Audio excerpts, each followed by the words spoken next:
Okay. And I'm gonna put it to live.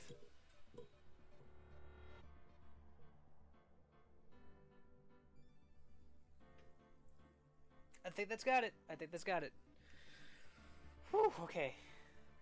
I'm gonna tone down my little voice here for a second. There we go. That makes it a lot better.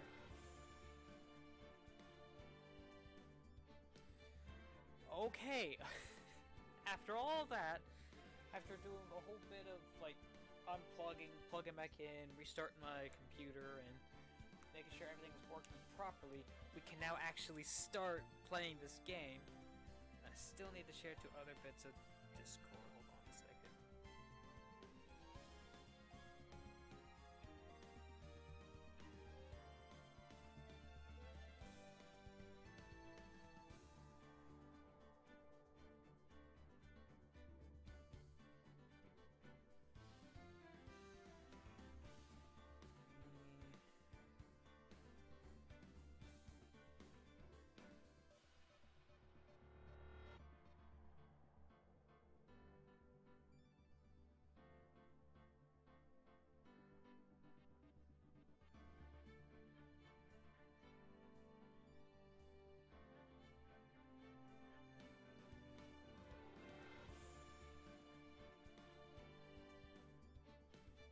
Okay. There's really nowhere else I can share this to. I shared it to Twitter twice, I shared it to Wattpad twice, I shared it to this Discord twice.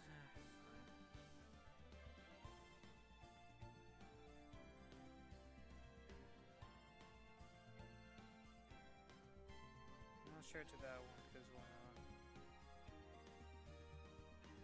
Quit that. Leaving that Discord server. Okay, but yeah, no, it should finally be up and running now. My god. Anyways, so, hey everybody, what's going on? My name is Automaster64. Welcome to Phoenix Wright, Ace Attorney, the trilogy. I just want to start by saying I love mystery. I'm a big fan of mystery series, and Ace Attorney just kind of hits that spot there. It's actually, I think, one of the... Well, it's either this or the old Andy Griffith. The old Andy Griffith show, Matlock. Those have been like, you know, courtroom-ish type of things that got me into this, and I really enjoy playing it. I got it on this 3DS. The trilogy on here, and what was it? Dual Destinies, I think it's called.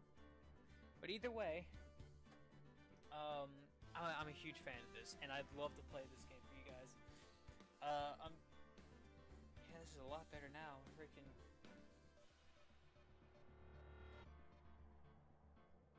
Ooh, okay. Okay. But yeah, so alright. Well, alright, let's just jump into it. Let's actually go ahead and get started a new game. Oh yeah, we either have a choice of all these three. I've got the Trials and Tribulations. I have not finished it yet. I also need to find all the Apollo games. I've actually played... Oh crap, I don't have that game anymore. Darn it. I had the Miles Edgeworth ones, and that's a whole lot different than this one. But yeah, no. I'm gonna play this game. And then episode 1, the first turnabout. This is gonna be simple because it's really just the tutorial of it all. Achievement.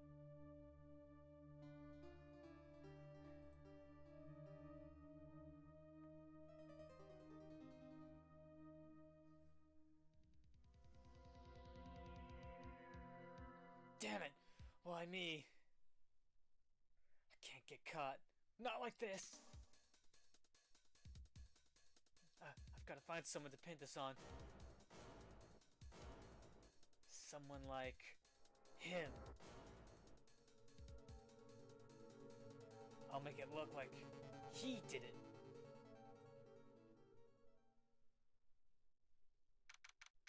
August 3rd, 9:47 a.m. District Court, Defendant Lobby number 2. Boy, am I nervous. Right! Oh, hi, Chief. Whew, I'm glad I made it on time. Well, I have to say, Phoenix, I'm impressed. Not everyone takes on a murder trial right off the bat like this. Says a lot about you and your client as well. Thanks. Actually, it's because I owe him a favor. A favor? You mean you knew the defendant before this case? Yes. Actually, I kinda owe my current job to him. He's one of the reasons I became an attorney. Well, that's news to me. I want to help him out any way I can. I just really want to help him. I hope that much.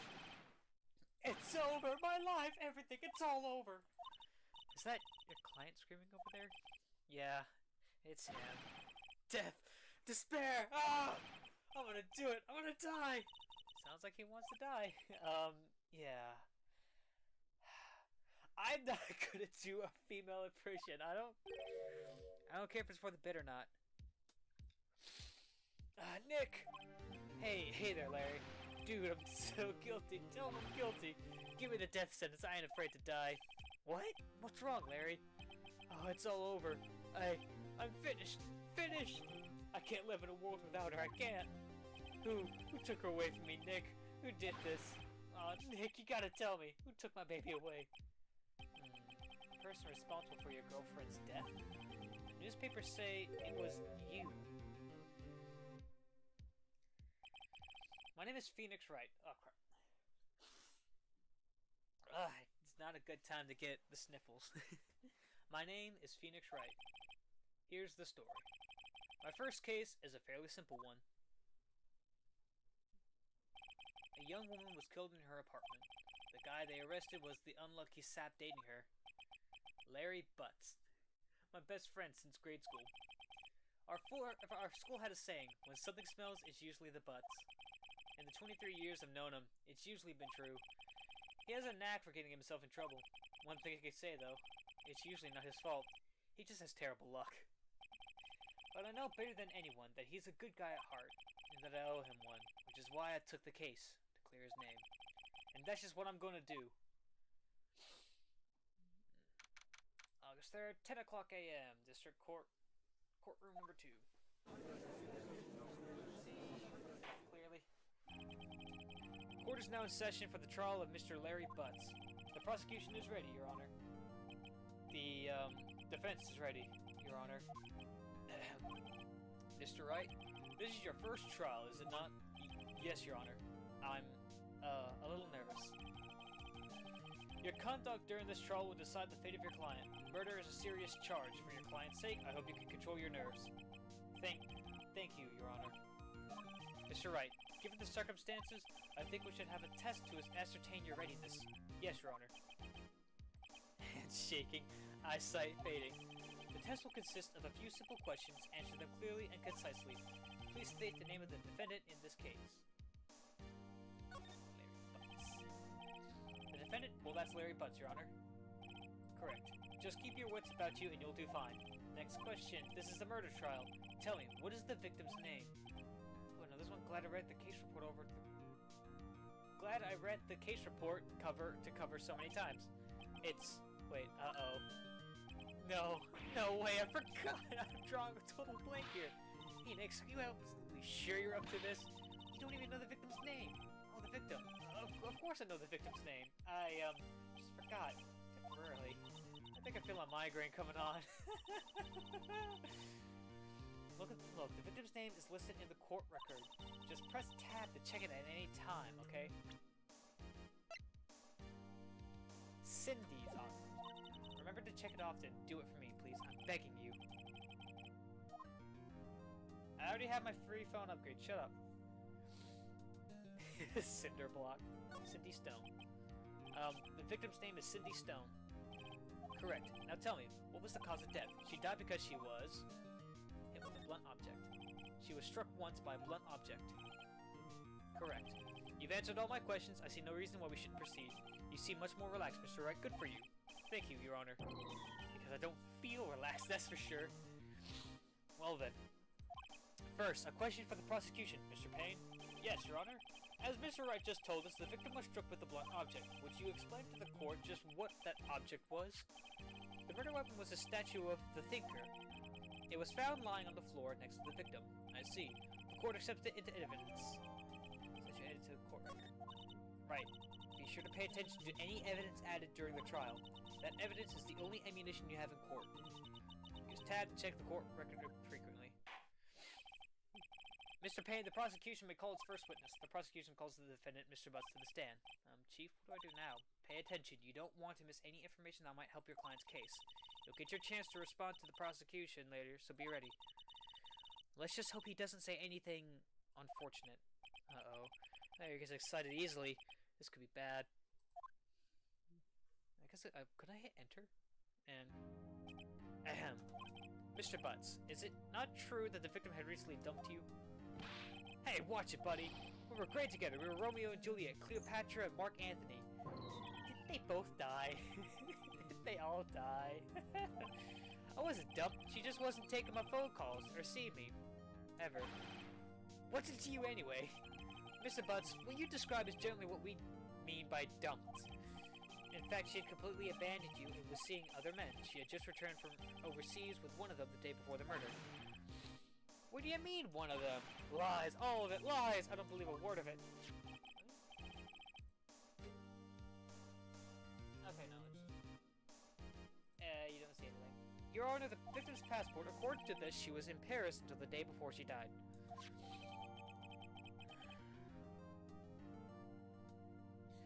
Passport. Court record. Indeed, she appears to have returned the day before the murder. Dude, no way. The victim was a model, but did not have a large income. It appears that she had several sugar daddies. Daddies? Sugar? Yes, older men who gave her money and gifts. She took their money and used it to support her lifestyle. Dude! We can clearly see what kind of woman this Miss Stone was. Tell me, Mr. Butts, what do you think of her now? Right? I don't think you wanted to answer that question. Yeah, Larry has a way of running his mouth in all the different directions. All the wrong directions. Should I? From answering. My client had no idea the victim was seeing other men. That question is irrelevant to this case. Oof. Dude, Nick, what do you mean irrelevant? That cheating she-dog. I'm gonna die. Just gonna drop dead. Yeah, when I meet her in the afterlife, I want to get to the bottom of this. Let's continue with the trial, shall we? I believe the accused's motive is very clear to everyone. Yes, quite. Oh boy, this is so not looking good. Next question. You went to the victim's apartment on the day of the murder, did you not? Well, did you or did you not? Well, maybe I did, maybe I didn't. Uh-oh, he went. What do I do? Have him answer mine. I know, I'll send him a signal. Tell the truth. Yeah, I was there, I went. Order. Well, Mr. Butts? Dude, chill. She wasn't home, man, so I didn't see her. Your Honor, the defendant is lying. Lying? The prosecution would like to call a witness who can prove to Mr. Butts lying. Who can prove Mr. Butts? Well, that simplifies matters. Who is your witness? The man who found the victim's body just before making the gruesome discovery. He saw the defendant fleeing the scene of the crime. Oh, am I getting stuffed nose already? This is not good for trying to do voices. Order. Order in the court. Mr. Payne, the prosecution may call its witness. Oh, I can't use the numpad enter, but I can use the keyboard enter. This is bullshit. Yes, Your Honor. This is bad. On the day of the murder, my witness was selling newspapers at the victim's building. Please bring Mr. Frank Sawit to the stand. Oh god, I love these names. Mr. Sawit, you sell newspaper subscriptions, is this correct? Oh yes, newspapers, yes. Mr. Sawit, you may proceed with your testimony. Please tell the court what you saw on the day of the murder. Witness's account. I was going door to door, selling subscriptions when I saw a man fleeing an apartment. I thought he must be in a hurry because he left the door half open behind him.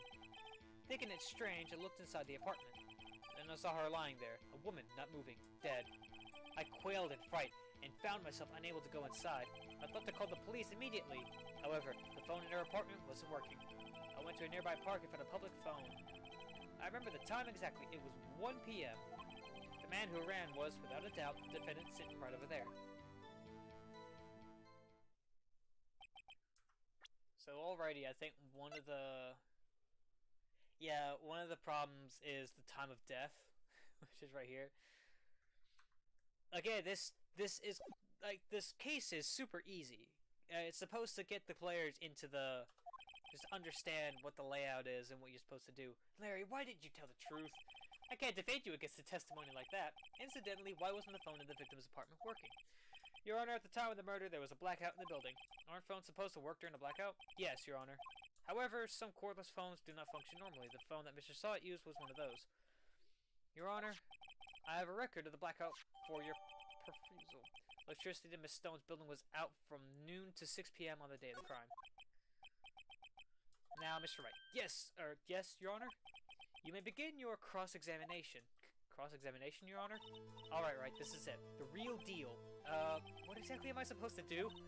Why, you exposed the lies in the testimony the witness just gave. Lies? What? He was lying?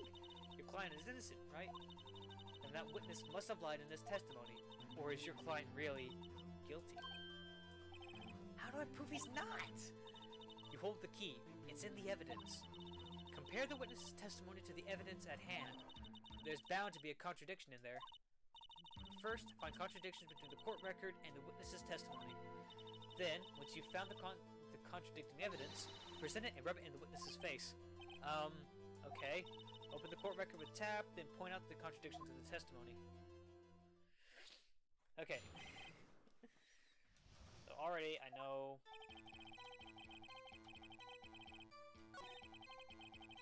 Alright, the door I have open behind him. Strange inside the apartment. There's a line there, woman not moving, dead. Looking right, go inside. He's immediately. The phone in the apartment wasn't working. I went to it. Remember the time exactly, 1 p.m. So right here.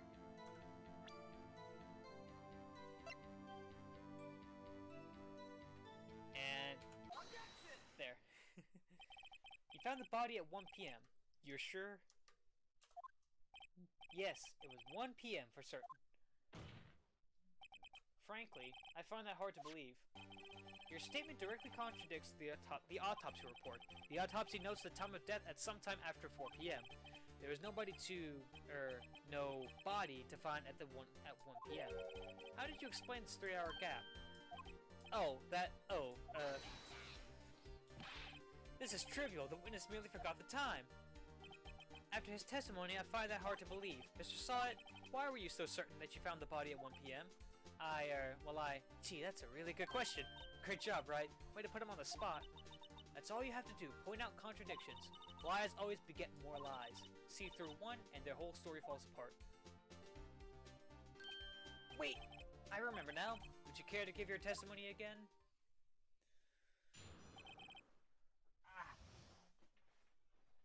Okay. You see, when I found the body, I heard the time. There was a voice saying the time. It was probably coming from the television. Oh, but it was 3 hours off, wasn't it? I guess the victim must have been watching a video of a taped program. That's why I thought it was 1 p.m. Terribly sorry about the misunderstanding. I think... Okay, so this is supposed to introduce the pressing. I see. You heard a voice saying the time on a taped program. Mr. Wright, you may cross-examine the witness. Actually, before we do that, I am going to go to the bathroom real quick. And, I don't know, maybe get like a snack. Well, we got snacks right there.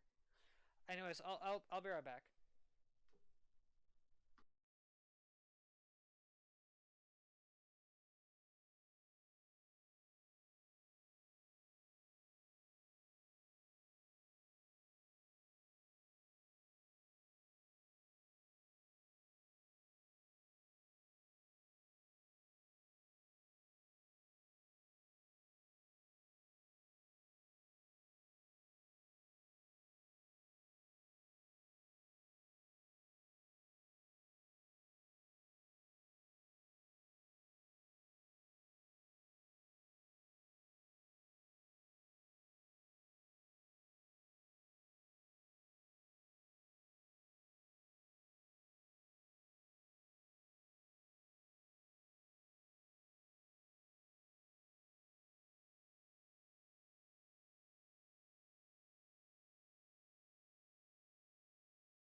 Okay, I'm back. Woo.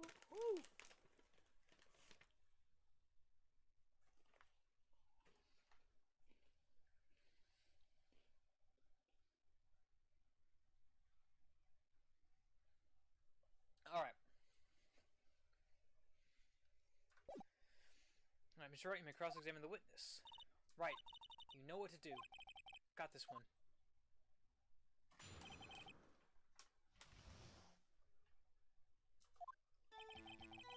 Found the body, heard the time. His voice saying the time, it probably coming from the television. No, it was 3 hours off, wasn't it? I guess the victim must have been watching the video on the tape program. So I thought it was 1 PM. Terrible stuff for misunderstanding.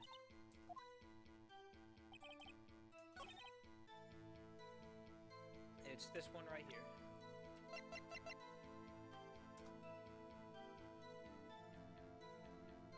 Hey, Drachi! Welcome to the live stream.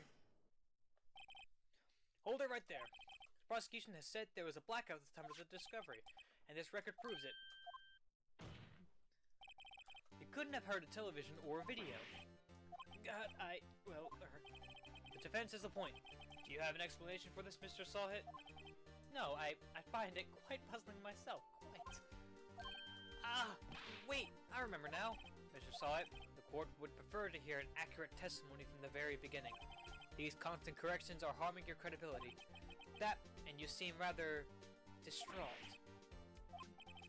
My apologies, Your Honor. It must have been the shock of finding the body. Very well, Mr. Sawhit. Let's hear your testimony once more, please. Hearing the time. Actually, I didn't hear the time, I saw it. There was a table clock in the apartment, wasn't there? Yeah, the murder weapon. The killer used it to hit the victim. That must have been what I saw. You saw a clock. I guess that would explain it. The defense may cross-examine the witness. Gladly.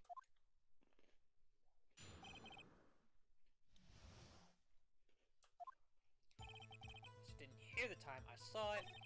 There's a table clock in the apartment, wasn't there? Yeah, the murder weapon the killer used to hit the victim. That must have been what I saw. Now, find the contradiction. Time, I saw it.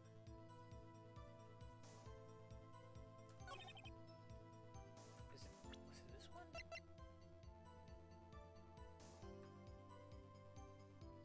Was that? I hate the...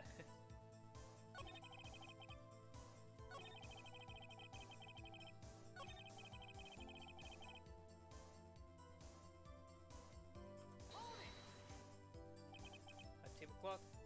Was there a clock at the scene? This is the first I've heard of it. I think I have to show this? Objection! Okay, yeah. Wait just a moment. The murder weapon wasn't a clock, it was the statue. Now how is this supposed to be a clock? You with your objections and your evidence, just who do you think you are? Just answer the question, Mr. Sawhit.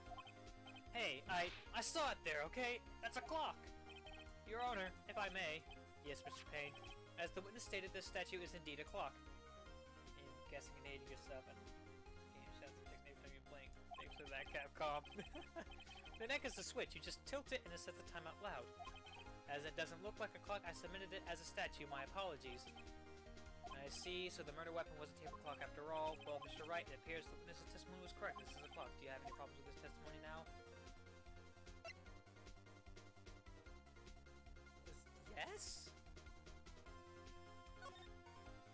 Your Honor, there's a gaping hole in the witness testimony. The only way he could have known the weapon was a clock is to hold it in his hand. Yet the witness testified that he never entered the apartment. Clearly a contradiction. Indeed. The witness knew it was a clock because he went into the apartment. You're lying. You were inside the apartment on the day of the murder. Oh yeah, prove it. Prove I went in there. I'll do it better than that. I can prove you were the one who killed her. You struck her with the clock, and the shock of the blow triggered the clock's voice. That was the sound you heard. In order in the court, intriguing. Please continue, Mr. Wright. Yes, Your Honor. Mr. Sawhit, the sound must have left quite an impression on you.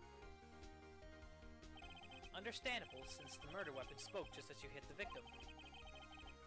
That voice was burned into your mind. That's why you were so certain about the time. What's the meaning of this? This is all baseless conjecture. Baseless? Just look at the witness's face. Would the witness care to elaborate? Did you strike the victim with a clock? That day, I never. Look, the clock, I heard, no, I mean, I saw. I just. It was him, I tell you. I saw him. He killed her, and he should burn. Burn, give him death. Order in the court, I say. Your Honor, a moment, please. There isn't a shred of evidence supporting the defense's claims. Mr. Wright, Your Honor, your claim the sound the witnesses heard came from the clock. Do you have any evidence? The whole case is riding on this. I better think it through carefully. Your Honor, the sound Mr. Sott heard was definitely this clock. A fact which is clear if you simply ask the neighbor, try sounding the clock. Let's sound the clock now, here in this court. Your Honor, may I have the clock? I ask the court to listen very carefully. I think it's 8:25. That certainly is a strange way to announce the time. Well, he is the thinker, after all. So, we've heard the clock. What are your conclusions, Mr. Wright? Mr. Payne, can you tell me what time it is now? It's 11:25. As you can see, this clock is exactly 3 hours slow. Precisely the discrepancy between what Mr. Sott heard and the actual time of death. So, Mr. Sott, try to talk your way out of this one. You forgot one thing. Uh-oh. What's he talking about now? While it may seem like the clock is running 3 hours slow, it proves nothing. How do you know it was running 3 hours slow on the day of the murder? If you can't prove that, you don't have a case. He's right. How could you think this is the real court?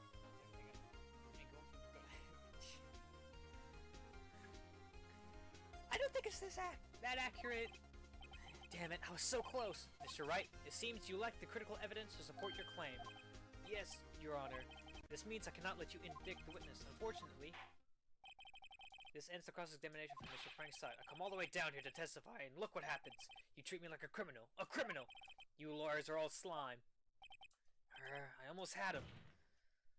Sorry, Larry. I failed you. There's nothing I can do about it now. Not so fast, Mr. Sott. Chief! Listen up, Wright. Don't throw this one away. Not like this. Think! But, Chief, it's over. I can't prove the clock was slow on the day of the murder. Nobody can prove that. Well, yes. But that doesn't mean you can't still win. Try thinking out of the box. Don't waste time doubting the facts. Assume the clock was 3 hours slow and think through it. Ask yourself, why was the clock 3 hours slow? Figure out the reason, you'll have your proof. Right? Can you think of a reason as to why the clock would be 3 hours slow? Yes. Wait, maybe I can prove it. You must have the evidence somewhere that can prove it, right? Find it and let them have it. Well, Mr. Wright, you say the clock was already running slow on the day of the murder. Have you found evidence to support this claim? Of course. There's a piece of evidence in the court record that can prove my claim beyond a doubt. Ha! Tough words. Let's see you pull this one off. Let's see this evidence that proves why the clock was running slow. I don't want to show the attorney badge. I believe it is this one. Yes. I have to remember to hit E. The passport. The victim had just returned home from abroad the day before the murder. As we all know, the time difference between here and Paris is 9 hours. When it's 4 p.m. here, it's 1 a.m. the next day over there. The clock wasn't 3 hours slow, it was 9 hours fast. The victim hadn't reset her clock since returning home. That's why the time you heard when you struck her dead in her apartment was wrong. Proof enough for you, Mr. Saw It? Or should I say Mr. Did It?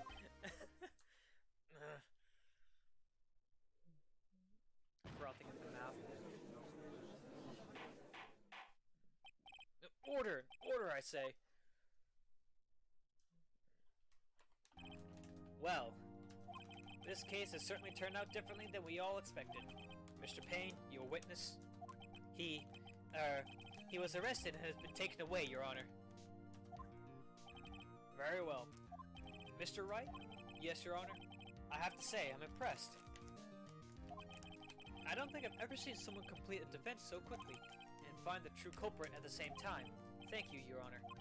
At this point, this is only a formality, but this court finds the defendant, Mr. Larry Butts, not guilty. We did it! Yay! And with that, this court is adjourned.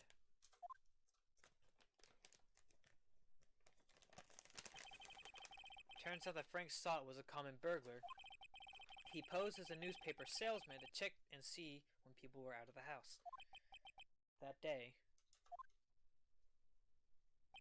when Larry went to her apartment, the victim wasn't home. After he left, Mr. Stott let himself in to do his dirty work. While she was searching her place, the victim returned. Flustered, Mr. Stott grabbed the nearest blunt object he could find.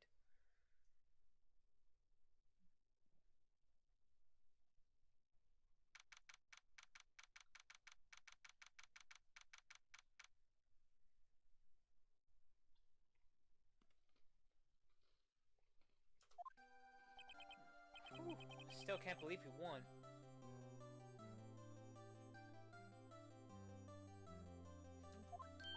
Right, good job in there. Congratulations.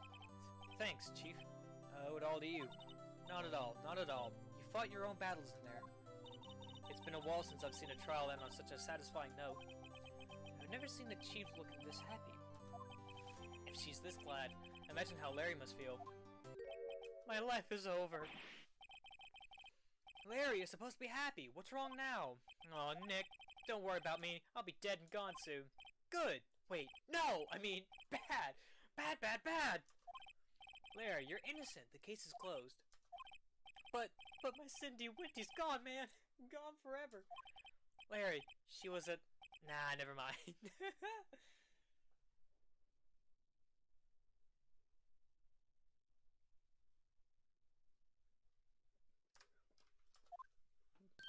Congratulations, Harry. Harry? Yes, you. I can practically see the headlines now. Harry Butts, innocent. Thanks. I really owe you one. I won't forget this, ever. Let's celebrate. Dinner? Movie? My treat. Oh, no, I couldn't. Hey, I was the one who got you off the hook. Oh, hey. Here, take this. It's a present. A present? For me? Wait, wasn't this the evidence that... Actually, I made this clock for her. I made one for her and one for me. Really? You? You made this? Well, thank you. I'll keep it as a memento. Yo, Nick. Can you believe it? I was so into that chick. And she was just playing me for a fool. Don't that make you just want to cry? Larry.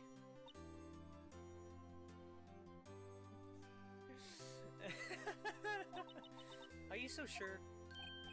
Excuse me? I think she thought quite a lot of you in her own way. Nah, you don't gotta sympathize with me, so it's okay. Oh, I'm not just sympathizing, really. Isn't that right? Right? Don't you have something to show your friend? Something that proves how she felt about him? Huh? Oh, yeah, right. What the heck is she talking about? Okay. E. I think I might just hook up my controller or something. Check this out, Larry. Proof positive you weren't just some chump to her. Huh? What about that clock? This is the clock you made for her, Larry. And she took it with her when she traveled. Whatever. She probably just needed the clock, that's all. You think so? It's a pretty heavy clock to take traveling. Well, make of it what you will. Hey, Nick. I'm glad I asked you to be my lawyer. Really, I am. Thanks. Hope that made him feel a little better. Right? I hope you see the importance of evidence now. Also, hopefully you realize things change depending on how you look at them. People, too. We never really know if our clients are guilty or innocent. All we could do is believe in them. And in order to believe in them, you have to believe in yourself. Right. Listen. Learn. Grow strong. Never let go of what you believe in. Never. Well, I think our work here is done. Shall we be off? Yeah, I guess so. Say, how about dinner? On me? Well, we'll drink a toast to innocent butts. Yeah! Oh, speaking of Harry, you were saying part of why you became a lawyer was because of him. Yeah, part at least. You'll have to tell me more about it sometime. Maybe over drinks? And so, my first trial came to a close. Larry slapped me on the back and said, "Gee, Nick, it's good to have friends. But I'm pretty sure he's not gonna pay us, unless you count the clock he gave Mia." I didn't know it then, but that clock was soon going to be at the center of another incident, and my promise to tell the chief about me and Larry would be one promise that I wouldn't be able to keep. The end. Alright, the first one's done. The first case done. A brand new episode has been added. I didn't... Okay, yeah. Save up to this point. Is it gonna start the next one? Because I wanna... It is. Ah, crap. I can't pause it. Oh, I'm just gonna... I want to take this moment. Like, I wanted to do it before, but... something that I just, you know... It's something about this game. It's just so amazing. What was the ping I got?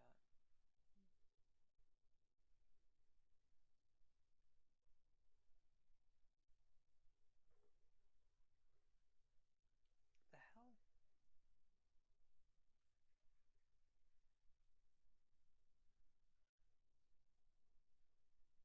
Oh, okay. It was from there. Okay.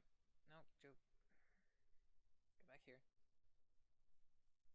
Okay, but yeah, this is what I love about this game is the fact that oh,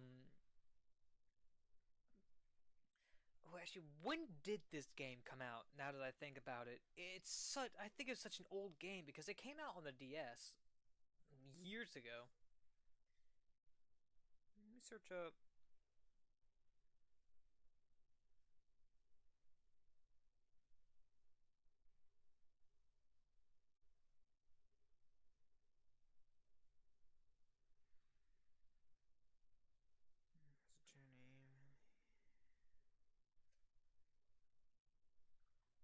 This game was released in October 12th, 2001.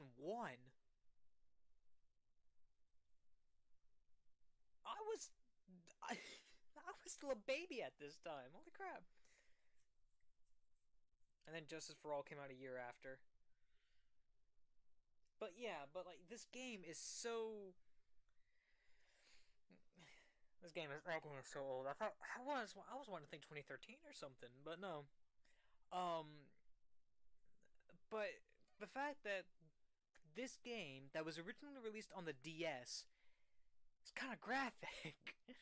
Not gonna lie, and I'm not talking like 3DS that kind of release date. Since it's 2001, it's like very original 2000 Nintendo DS. It was Mario Sunshine, Luigi's Mansion, good year for gaming. Oh yeah. Oh man, it's so hard to think that this game has got such, I guess, cultural impact because it has its own. Well, I'm pretty sure there's its own manga and anime out now. And I think it even has a live action. But but this game is so old, but there's so much graphics to it. Oh, my god, I love this game. I love it a lot. I didn't really know anything about Phoenix Wright until I played one of the Henry Stickmin games. What was it? Escaping the Prison. And the corner theme. It's absolutely beautiful. Something about the whole title cards or whatever. On the DS, the top half would show just the art and like we'll just show one half of the art. Once you finish it, it shows the other half. I don't know why they're not doing it here on the computer version, but you know what? That's fine. I don't mind either way. Let's get back to the game. Hello? This is Maya. Hey Maya, it's me. Mia! What's up? You haven't called in a while. Sorry, I've been so busy. How have you been? Well, lonely, and it's all your fault. Nah, I'm just teasing. I've been great. I'm finally getting used to having my own place. That's good to hear. Actually, I'm calling because I have a favor to ask. I know. You want me to hold evidence for you? Sharp as always. There's a lot of buzz about the upcoming trial. I just don't feel safe keeping the evidence here. I gotcha. So, what's it this time? It's a clock. A clock? Yeah, it's made to look like that statue, the Thinker, and it tells you the time. I thought you might like it. You always like toys. Hey, I'm not a little girl anymore, sis. Now, you know I'm only teasing. I should probably tell you, the clock isn't talking right now. Huh? It's not working? That's lame. Had to take the clockwork out. Sorry. I put some papers inside it instead. Papers? Is that the evidence then? Well, there's a possibility that it might turn out that way, yes. Can you come by the office tonight, say 9 o'clock to pick it up? I'll be in a pre-trial meeting until then. Okay, sis, but I expect dinner. Something good. Like, burgers. I could really go for a good burger. Okay. We'll hit the usual joint. Alright, it's a deal. Okay, sis. See you soon. Yep. I'll be waiting, Maya. Conversation recorded, September 5th, 9:27 a.m. See you, Jirachi. September 5th, 8:57 p.m. Faye & Co. Law Offices. Now, Miss Faye, I'll take what's mine, the papers. I'm sorry, but I can't give you what I don't have. Miss Faye, you are a poor liar. Why, I see it right over there. That must be the Thinker that swallowed those papers. How could you know? Ho ho, you are not cogniferous of my background? Gathering information is my business, you see. I should have been more careful. Ho ho. My dear Miss Faye, I'm so very sorry, but I'm afraid I must ask you for one more thing. Your eternal silence. Farewell, Miss Faye.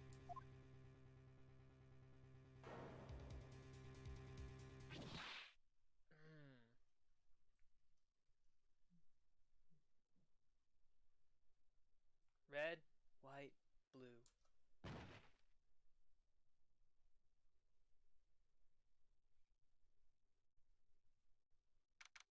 September 5th, 9:08 p.m. Banco offices. Uh-oh, I'm late. Huh? That's strange. Guess the chief left without me. She said her sister was coming over, so we should all go for dinner. What's that smell? Blood? Mia! Maybe she's in her office. To the office. That smell. Blood. Sis, someone's there. Chief? Chief? Chief!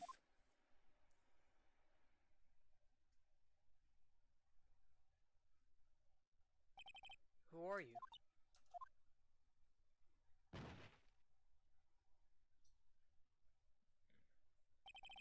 The strange girl dropped out cold. I left her lying on the office sofa. Went back to the chief where she lay under the window. Her body was still warm. I could feel it when I held her shoulder. Then, all too quickly, it began to fade, until finally, she was cold. Chief. It's hard seeing her like this, but if there are any clues here, she was struck in the head with a blunt object. She probably died instantly. The Thinker lying next to her must have been the murder weapon. There are some glass shards near the chief's body. Must be pieces of the glass light stand lying broken in the back of the room. As to the point. Nothing else that seems like a clue here. A piece of paper must have fallen from Mia's hand. What could it be? A word is written in blood on this scrap of paper. Maya. Did Mia write this? This piece of paper is a receipt from a department store dated yesterday. I think that's enough snooping around for now. I better call the police. Find out what that girl was doing here. Large building across the Gatewater Hotel, a nice luxurious place.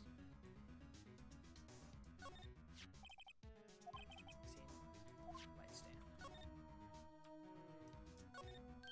Right, I better call the police. That's funny.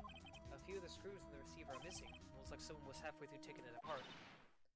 Police! Please, come quick! What was that? Someone screaming from outside the window? She's staring right at me. She's holding a phone in her hand.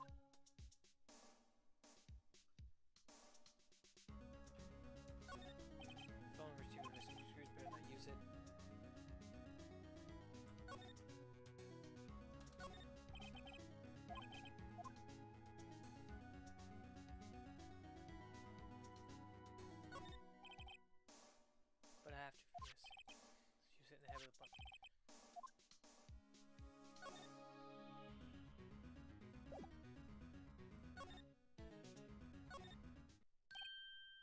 Dead. That girl just now, where'd she go? I put her right there, on that sofa. Uh-oh. I hope she didn't run on me. Yipes, don't scare me like that. Excuse me, but who are you? It's okay, I work here. Maya. Maya Fey. Maya Fey? Maya. So Mia was writing this girl's name. Maybe I should show her the receipt? I never thought there'd be a use for evidence like this outside the courtroom.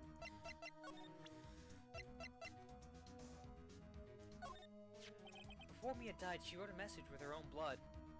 And they messed up the plate. You'll find out. You'll find out. She wrote it on the back of this receipt. That's my name! Why? Why would she write my name? Please, just calm down. Why would Sis write my name? Uh-oh. Now I've done it.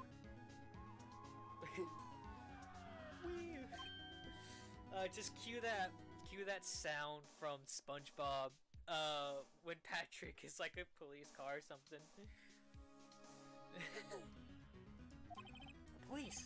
Sounds like they're coming this way. Freeze! Police! Alright, I'm Detective Dick Gumshoe, see? Gumshoe? What an odd name. We received a report from the building across the way, see? Got a person saying they saw a murder. It must have been the woman I saw. Anyway, I don't want either of you moving 1 inch, Kay? Great. Just great. Maya. Wait, she wouldn't have... Nah. Whoa! Excuse me! This word Maya here mean anything to you? That's my name. What? The victim drew this here known in her own blood, see? With her dying breath, she wrote down the killer's name. Killer? I'm not... Case closed, you're coming down to the precinct, ma'am. What? Mia's younger sister Maya was arrested on the spot. I was taken in for questioning and didn't get out until the next morning. My eyes were heavy, but I couldn't sleep. I sat around, waiting for visiting hours to begin at the detention center. I had to talk to Maya as soon as possible. September 6th, 9:07 a.m. Wow, they have poor Maya locked up like a criminal. Oh, it's you, the lawyer. Good morning. Good morning. She looks so tired. Are you going to be my attorney? Well, that's what I wanted to talk to you about. It's up to you. I'd better give it to her straight. It's up to you. Up to me? Yes. I don't think this is something I should decide. After all, you're the one in trouble here. They're never gonna believe me, are they? Even you, when you found me in the office. You looked at me like I had done it. Didn't look at her like that? No, I never thought... It's okay, I understand. And I've also heard about you. Heard? Heard what about me? I was talking to my sister on the phone the other day. Today was my junior partner's first time in court. Wow, really? How'd that go? It was quite the scene. Honestly, I was on edge the whole time. It's been a while. Ha! So he crashed and burned? He's a genius. One of those strike fear to the hearts of evil types. The only thing he's lacking is experience. Huh, sounds like it was fun. Well, I know who to go to if I ever get into trouble now. I don't know, Maya. I think you might want to wait. Give him 3 more years. That is, unless you want to be found guilty. That's what she said. I'm sorry, I didn't mean to insult you. No, it's okay. It's true, I guess. But, at the same time, I can't just sit by and watch. When I think of the person who did this to Mia... I know.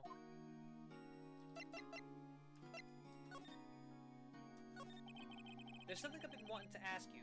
Yes? What's with that outfit? Oh, this? This is what all acolytes wear. It's my uniform, you could say. Acolytes? Like, people in religious training? What is it you do? Oh, it's nothing strange, really. I'm a spirit medium. In training. A spirit medium? I'm pretty sure that qualifies as strange. Could you tell me about the day of the murder? Yes. Let's see.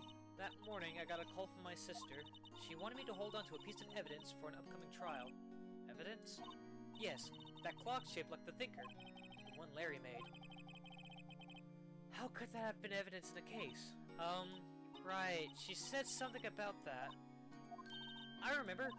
Do you want to hear it in her own voice? Her own voice? Yes. I'm pretty sure our conversation is on my cell phone. You recorded it? Yeah. I forgot how to delete those things. So, you say you have a conversation with your sister on your cell phone? Let's hear it. Right. Oh, I just remembered that detective took my cell phone. Sorry. Oh, right. Of course. Next time I see Detective Gumshoe, I'll ask him for it.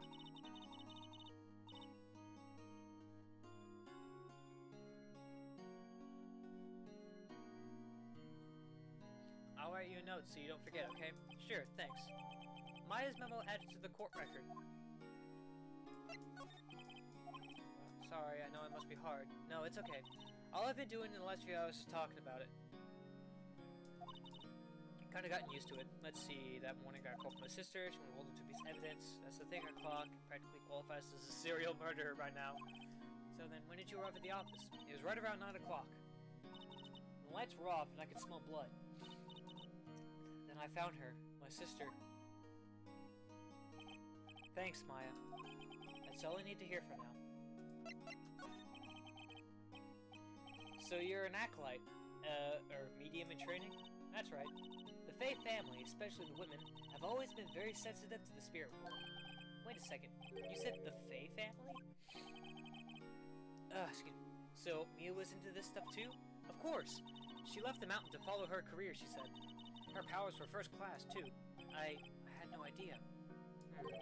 Wait, what?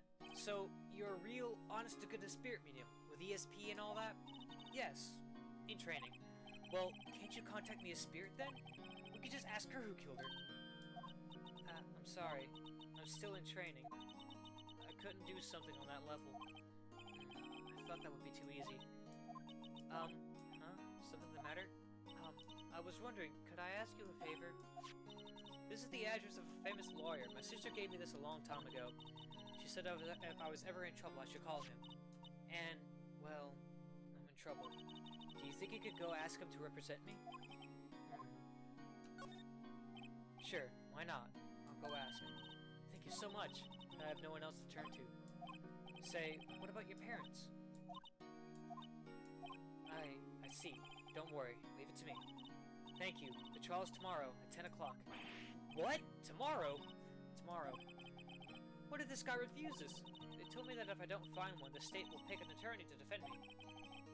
When will that happen? They're giving me until 4 o'clock this afternoon. Visiting hours are almost up. I'd better hurry. Right, I'll be back.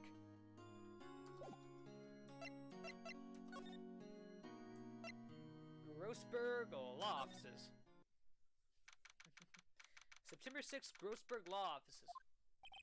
According to the receptionist, the big boss is out. She couldn't say when he'd be back. It must be hard to keep track of everything when you're a famous lawyer. Not to mention, run an office like this. I guess I'll just have to come back later. I'm gonna examine. A solid mahogany desk. The wood's been polished to a deep luster. Table for clients. An elegant ebony case, and if I'm not mistaken, that lighter's made of solid gold. Even I could tell someone in here's got money to burn. An expensive potted plant. No idea what kind of plant it is, but it's probably the most expensive one available. Expensive looking mahogany bookshelves full with expensive looking books. Funny. They don't look like they've ever been read. Nothing to say about the elephant in the room? Oh, that's not an elephant, that's a bear! That painting has been bugging me ever since I stepped in here. The oil painting is so thick it's practically giving me a stuffed nose. I'm sure the price is nothing to sneeze at either, for that matter. Well, that's it really. Can't do anything. Hey! What is it? Did you meet the lawyer? Sorry. I haven't seen him yet. I see. I better go see if I can find this elite lawyer she's talking about. So do I go back to... Okay, never mind.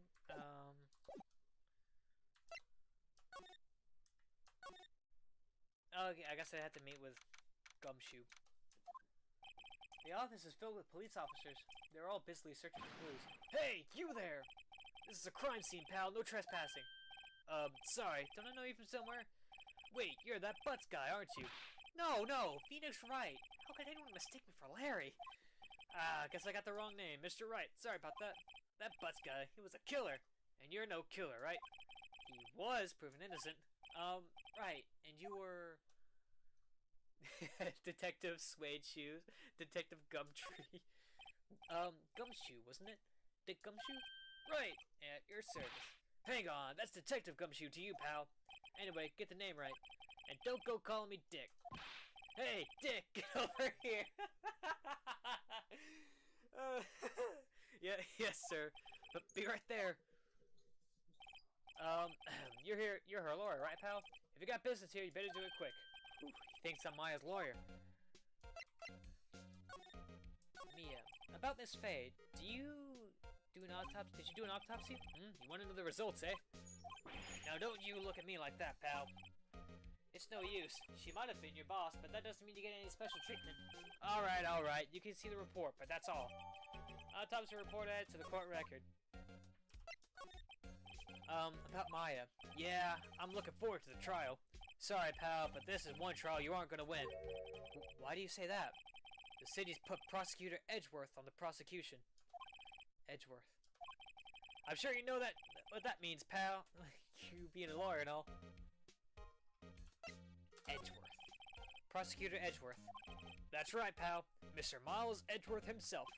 Wait, you do know him, don't you? Of course I do. I know him. He's a feared prosecutor. He doesn't feel pain, he doesn't feel remorse. He won't stop until he gets his guilty verdict. Aw, don't talk about him that way. You made him barely sound human. Still, I'm afraid this pretty much decides the case. So, Edgeworth is on this one.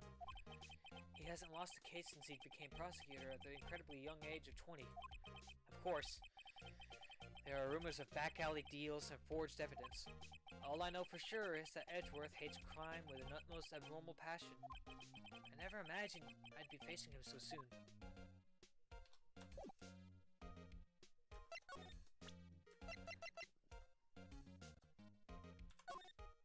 I was wondering, did you see Maya Faye's cell phone?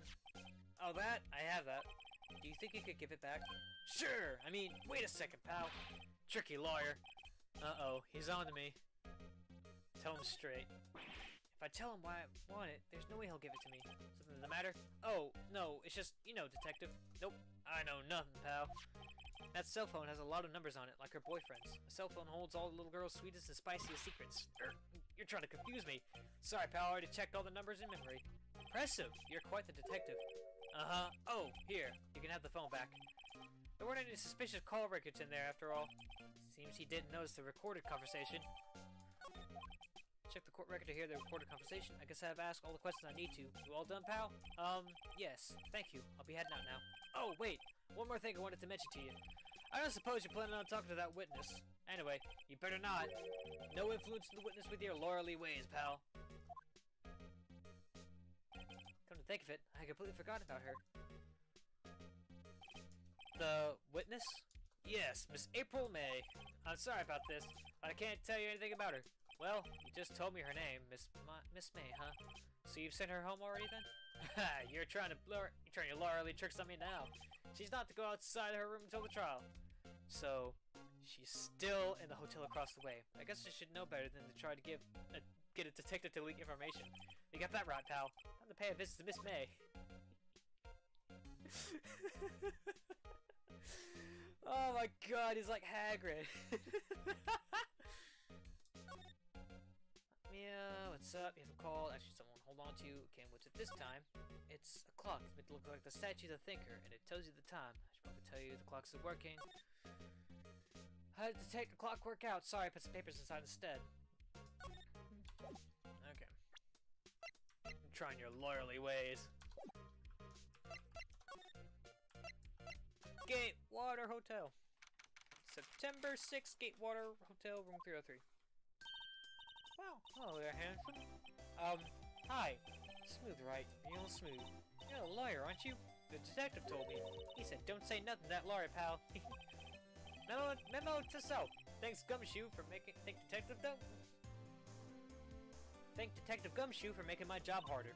Gee, this is all something out of a movie. It's also exciting. I can hardly contain myself. me go first and take a look at the part of the beautiful eyewitness. I pity the lawyer that has to cross-examine this one. The late summer sunlight streams through the window. There's the Faycole offices building, of course.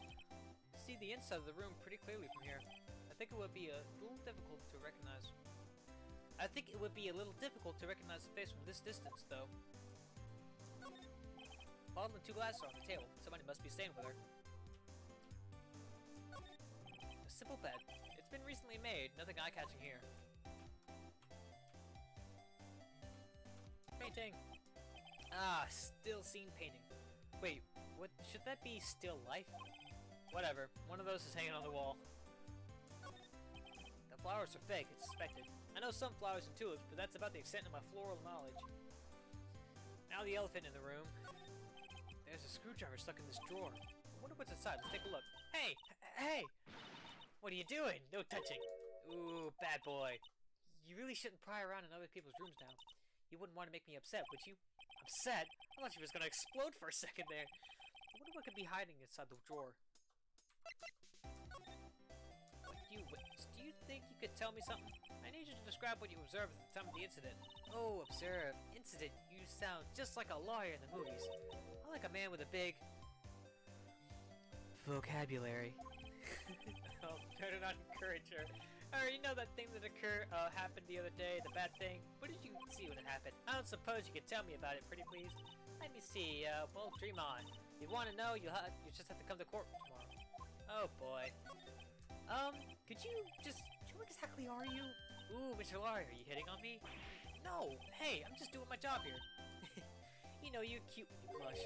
Believe me, this is the first time in my life I've blushed this much. Right. Can you just tell me what it is you do? Well, no. And you had your little hopes up, didn't you? Oh, boy. I see there are 2 glasses on the table. Is someone staying here with you? Oh, one of the magnificent powers of observation. Must be one of those famous detectives, like on television. Oh, no, not me. I'm, just a lawyer. Say, Mr. Big Detective, why don't you go look for clues in the garbage? Miss May doesn't like nosy little lawyers. Oh, boy.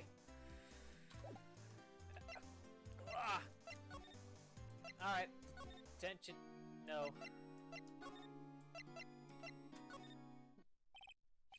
Seems like Mr. Grossberger's out. Well, maybe I should just wait here for him to come back. If that wasn't the most over-the-top clearing of the throat I've ever heard. Aha! So, you're the one they say has been looking for me? Yes, that's me. He looks even greater than I imagined. That badge on your collar. Ah, so you're a lawyer, are you now? Yes, well, yes. And what do you want? I'm not particularly busy these days. Please proceed. Not busy? Then how come no one could get in touch with you?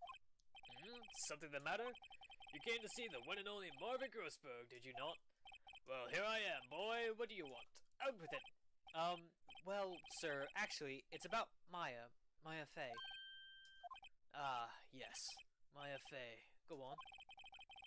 What a strange reaction. Cha-cha. I'm really quite busy here, son. I can't go taking cases on a day's notice. No, it's quite impossible. Wait a second. How did you know the trial was going to tomorrow? Anyway, I'm afraid it's entirely impossible for me to represent her. Sorry. End of discussion. What's going on? He refused me before I even got a chance to ask him. What do I tell Maya? How could you just refuse like that? Please, tell me why you won't take the case. Well, you see, it's just... I'm busy, you see. But the client is Mia Fey's sister. Mia trusted you. She knew her sister would be in good hands. Yes, of course, I know that. However, I'm sorry, but I must refuse. Sorry, goodbye. Creep. Fine. I don't have time to argue with you anyway. I'll go look elsewhere. Think not. Did you say something? I think not, I said.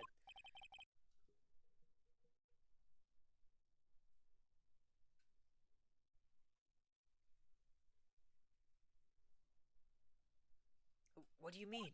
I'm terribly, terribly sorry. But I'm afraid that no lawyers worth their salt will take on this particular case. Terribly sorry, my boy. Why? I cannot say. I beg your pardon, but could you leave now? I've nothing more to discuss with you. What's going on here? how did you know Mia Fey? She worked here a long time ago. Quite the apprentice, that one. Learned my techniques in the blink of an eye. She left one day, quite suddenly. She had a mission, you see. A mission? You could see it in her eyes. She followed it with a burning passion. Never looked back, that one. That's quite a painting. Aha! You've noticed. It's my pride and joy. Impressive, isn't it? Isn't it? The color of the sky, the hue of the sea, the weave of the straw hat. It's worth at least 3 million, and I have no intention of parting with it, of course. No, I won't sell it. Not even to you. I wasn't interested. It's not for sale. I'm not buying. Jeez.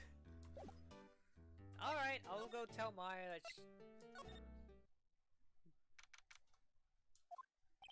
Hiya. Oh, you're back! Did you find the lawyer? Well, what do I tell her? Well, see, just be honest. I really don't think you should use that guy. He didn't seem healthy. He was all skin and bones. What really happened? You don't mean he refused to help? I see. I've been abandoned then. What about your family? I only had my sister. My father died when I was very young, and I don't know where my mother is. Don't know? So she could still be alive? The women in my family have been mediums for generations. They say a lot of spiritual powers run in our blood. About 15 years ago, our family was involved in an incident. There was a man, and he ruined our mother's life.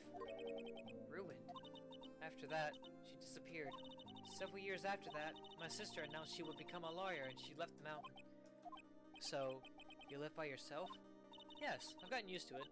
Oh, also, had to become independent, or I would lose my powers. I feel bad for her, all by herself above the mountain. So, who was this man who, ruined your mother? About 15 years ago, there was an unusual murder case. It made quite a stir. Everyone was talking about it, apparently. The police were running out of leads, and they were getting desperate. Wait, they didn't use a spirit medium, did they? The police convinced my mother to try to contact the victim. Wow, so what happened? The case was solved. We thought. You thought? The man my mother helped the police capture was innocent. The police's consultation with the medium had all been carried out in secret, of course. But a man found out about it and leaked it to the press. He told all the papers that my mother was a fraud, and the media jumped on it big time. My mother, became the laughingstock of the nation. I see. White. Excuse me? White. That was his name. My sister told me. White. Just a little longer now before the state-appointed lawyer comes, I guess. 4 p.m. Time's up. What should I do? Do I just leave her and go home? I'm gonna defend Maya. I've made up my mind. I'm gonna defend you whether you want me to or not. Why? Why? Well... no one is as sad as a person without any friends. I know. I've been there. A long time ago. Why did I become a lawyer in the first place? Because someone has to look out for the people who have no one on their side. Maya, I won't abandon you. You can count on me. That's so kind of you.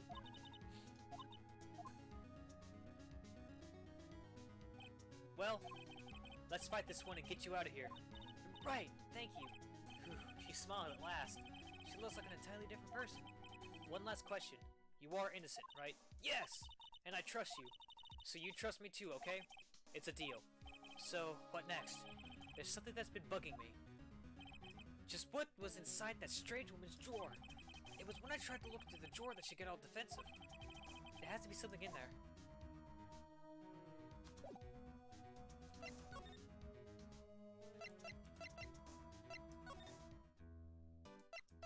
I guess I can no, I can't.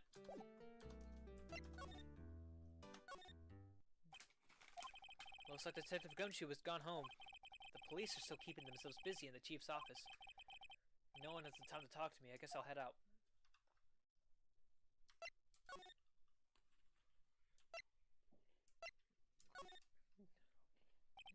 Oh, good afternoon, sir. Excuse me, you are... I beg your pardon, sir. I'm the bellboy of this establishment at your service, sir. Oh, right. I've just come up to deliver the room service, sir. Do you know where Miss May might be? I believe our guest, Miss May, is currently using the, facilities? If you've no need of anything, I'll be taking my leave. Please, stay as long as you like. Enjoy. Yeah. Wait, no, hey! Why does this seem like every time I come here, I end up embarrassing myself? Wait, now's my chance to snoop around a bit. I almost forgot. Yeah, you came back quick? Might I ask you to inform Miss May that there is a message for her? Please tell her that Mr. White of Blue Corp phoned. Oh, right. Sure. Mr. White of Blue Corp? Whoever heard that name? White. That was his name, my sister told me. White was the name of the guy who ruined Mia and Maya's mother. Could it be a coincidence? I'm gonna look at this guy. There's a screwdriver sticking out the half of a drawer. Now's my chance to see what's inside. What do we have here? Wiretap? Huh. What would a woman like her be doing with a thing like this? Wiretap added to the court record. There's definitely something suspicious about this Miss May. Why would she have something like this in her own hotel room? There's a story behind it all. This, I know it. Alright. I'll be using this bit of evidence in tomorrow's trial, that's for sure. For Maya's sake. I'll get to this woman's bottom. Wait, I mean, you know what I mean. Oh, bellboy, still there? Uh-oh, time to scram. I look forward to tangling with you tomorrow, Miss May. In court. To be continued.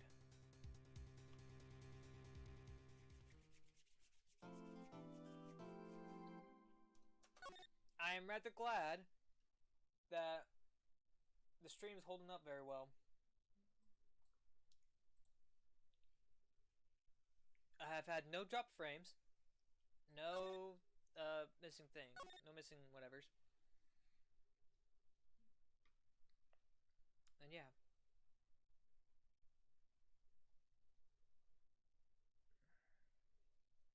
So I am still live, right? Okay, yeah. Okay, yeah. Alright. No. Wait. No. Back. I've already saved. Alright, here we go. Court is now in session for the trial of Miss Maya Fey. The prosecution is ready, Your Honor. The defense is ready, Your Honor. Miles Edgeworth. I better not show any signs of weakness today. He'll be on me in an instant. Mr. Edgeworth, please give the court your opening statement. Thank you, Your Honor. The defendant, Ms. Maya Fey, was at the scene of the crime. The prosecution has evidence she committed this murder, and we have a witness who saw her do it. The prosecution sees no reason to doubt the facts of this case, Your Honor. I see. Thank you, Mr. Edgeworth. Let's begin, then. If we may call our first witness, Your Honor. The prosecution calls the chief officer to the scene, Detective Gumshoe. Witness, please state your name and profession to the court. Sir, my name's Dick Gumshoe, sir. I'm the detective in charge of homicides down at the precinct, sir. Detective Gumshoe, please describe for us the details of this murder. Very well, sir. Let me use this floor map of the office to explain. The body was found by this window here. And the cause of death? Loss of blood due to being struck by a blunt object. The murder weapon was a statue of the thinker found next to the body, sir. It was heavy enough to be a deadly weapon, even in the girl's hands, sir. The court accepts the statue as evidence. They're still calling it a statue. Floor plans added to the court record. Now, detective. Yes, sir. You immediately arrested Miss Maya Fey, who was found at the scene, correct? Can you tell me why? Yes, sir. I had hard evidence she did it, sir. Detective Gumshoe, please testify to the court about this hard evidence. I just now realized that he hates being called Dick, and he's having to give a testimony about his hard evidence. Take of that what you will. Okay, think of it what you will. Maya Fey's arrest. As soon as the phone call came in, I rushed to the scene. There were two people there already. The defendant, Miss Maya Fey, and the lawyer, Mr. Phoenix Wright. I immediately arrested Miss Maya Fey. Why? We had a witness account describing her. The witness saw Miss Maya Fey at the very moment of the murder. The very moment you say. Very well, Mr. Wright, you may begin your cross-examination. Yes, Your Honor. Cross-examine what? I couldn't see a single contradiction in that testimony. Whoosh. Smack! Hey, Maya just do something at me. What's this? When my sister couldn't find any contradictions in witness testimony, she would bluff it and press the witness on every detail. The witness always slips up and says something wrong. It worked lots of times. I should have expected Maya would know some of her sister's tricks. Alright, let's give this a try. Something the matter? No, Your Honor. I'd like to begin my cross-examination. I think one of the things is... this. Death was instantaneous. 2 people, defendant, immediately arrested.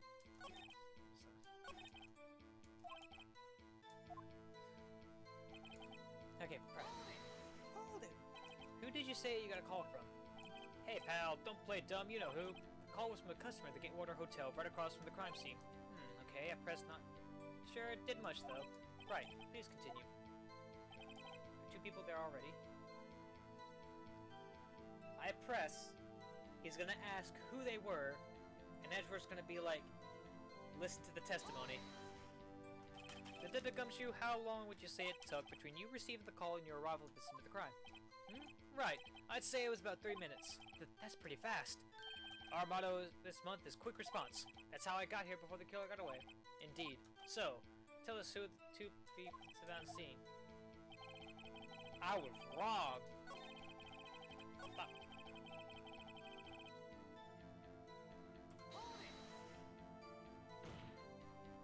Are you absolutely sure it was us? Listen, pal, your dumb act will only get you so far. Their funky hippie clothes and your spiky hair?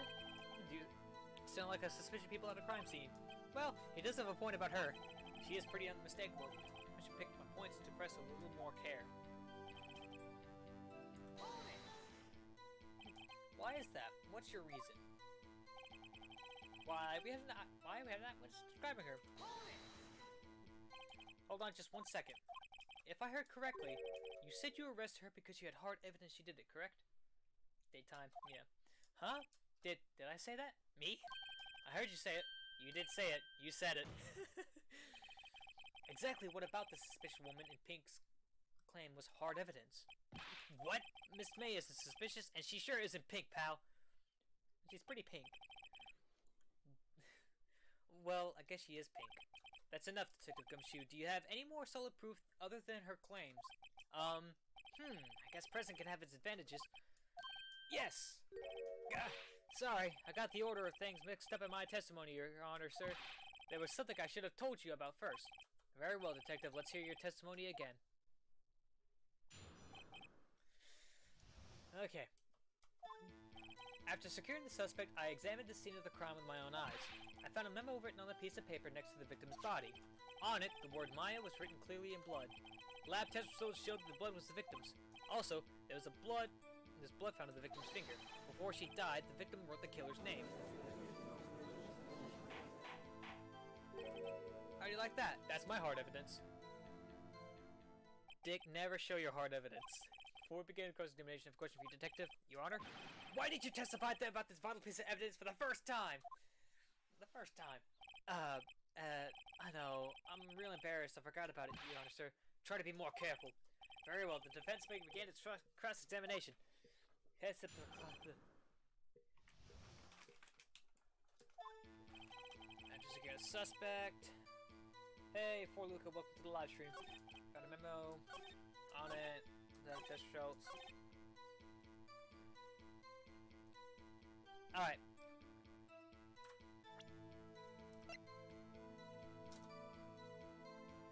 Objection! Detective Gumshoe. There's one thing I want you to clarify for me here. You said that the victim, Mia Fey, wrote this note, that she was accusing the defendant, Maya Fey. That's really what you're saying. What? This isn't one of those lawyer tricks now, is it? Of course she wrote it. Who else could have? You have it backwards, Detective. Backwards? The victim is the only person who absolutely could not have written it. This is a report from your department, Detective. Immediate death due to a blow from a blunt object. She died immediately. But... No fighting your way out of this one, detective. God. Order, order. The defense is the point. Someone who died immediately wouldn't have had the time to write anything down. Mr. Wright, I beg your pardon, but when exactly did you obtain that autopsy report? When? It was the day after the murder, wasn't it? It was the day after the murder. Prosecution's point being? What? The autopsy report is outdated, Your Honor. What was the... there's a video on YouTube. It's like this kind of exact moment. Edgeworth's dancing, and he's mentioning how the autopsy is out of date or whatever. What? A second autopsy was performed yesterday at my request. Death was almost immediate due to a blow from a blunt object, but there was a possibility that the victim lived for several minutes after the blow. I received these results this morning. No way! Your Honor, it's quite easy to imagine that the victim did have time to write Maya. That is all. I see. Damn you, Edgeworth. I should have known you had something up your sleeve. Why, Mr. Wright, you look shocked. Something you want to say? You're a sham, Edgeworth. The detective's a sham. I'm a sham. Detective's a sham. Detective Gumshoe, you're a sham. How could you give me a faulty report? Huh? I thought... Detective Gumshoe. I'm disappointed in you, handing him the wrong report like that. I'm sorry, sir. You are at fault, Detective. This isn't going to look good in your evaluation next month. What? Oh, poor Detective Gumshoe. Your Honor, I submit this report to the court. I understood. Understood. The court accepts the evidence. Oh my god, I love that bit. You're a sham, Edgeworth. The detective's a sham. I'm a sham! Well, Your Honor, the evidence strongly suggests the victim was identifying the killer. I suppose that is the obvious conclusion, yes. Darn, this isn't good. The prosecution would like to call its next witness. This poor, innocent girl saw the murder with her own eyes. Let the witness, Miss April May, take the stand. Exactly what part of her is innocent?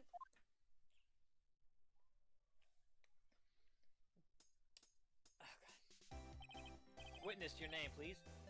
Yeah, you're one to talk, Phoenix. You were talking about getting to her bottom. April May, at your service. Do not trust it. None of this is to be trusted. Order! An introduction should not require any reaction from the crowd. The witness will refrain from wanton winking.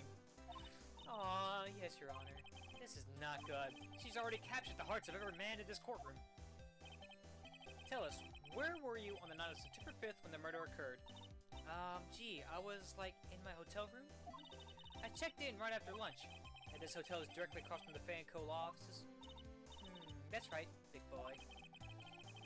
Please testify to the court about what you saw. Witness testimony. It was like 9 o'clock at night. I looked out the window, you know?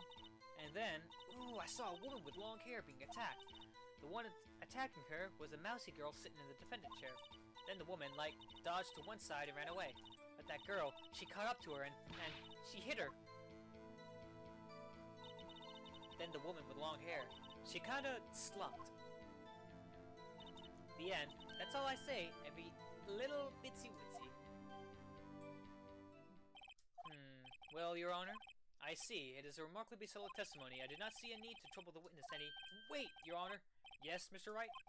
What about my cross-examination? I thought the witness's testimony just now was quite firm, didn't you? Mr. Wright, I understand you were Miss Mia Fey's understudy, were you not?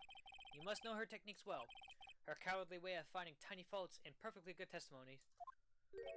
Hey! How dare you! Well, Mr. Wright, will you cross-examine the witness? Yes, I'm doing it. How is it cowardly? I'll gladly proceed with the cross-examination, if only because I have a feeling Edgeworth doesn't want me to. She has to have some weakness. Very well, you may begin your cross-examination. Okay, I apologize if I'm, like, getting down to, like, the bare bone, like, the precise moment I'm supposed to hit and the exact ones, but yeah, just press this, and he's gonna ask which direction. Dodged what? Well, the attack. Please continue your testimony. Wait, what? The girl, she caught up to her and she hit her. How did you know it was my client? Well, gee, first of all, she had a girl's physique, and secondly, she was small. What's gonna be for her? She has a point. I'm gonna keep going like this. Just when something doesn't make sense, and everyone in the court keeps studying with her, but not press too hard. Maybe just listen. Okay, this one, no. This one, I had to. That's it. Nothing really jumps out as contradiction. There's gonna be something in there somewhere. So if all else, just press the last one and continue. 9 o'clock. Why did you do that? Huh? Why? Like, why what? Why did you look out the window?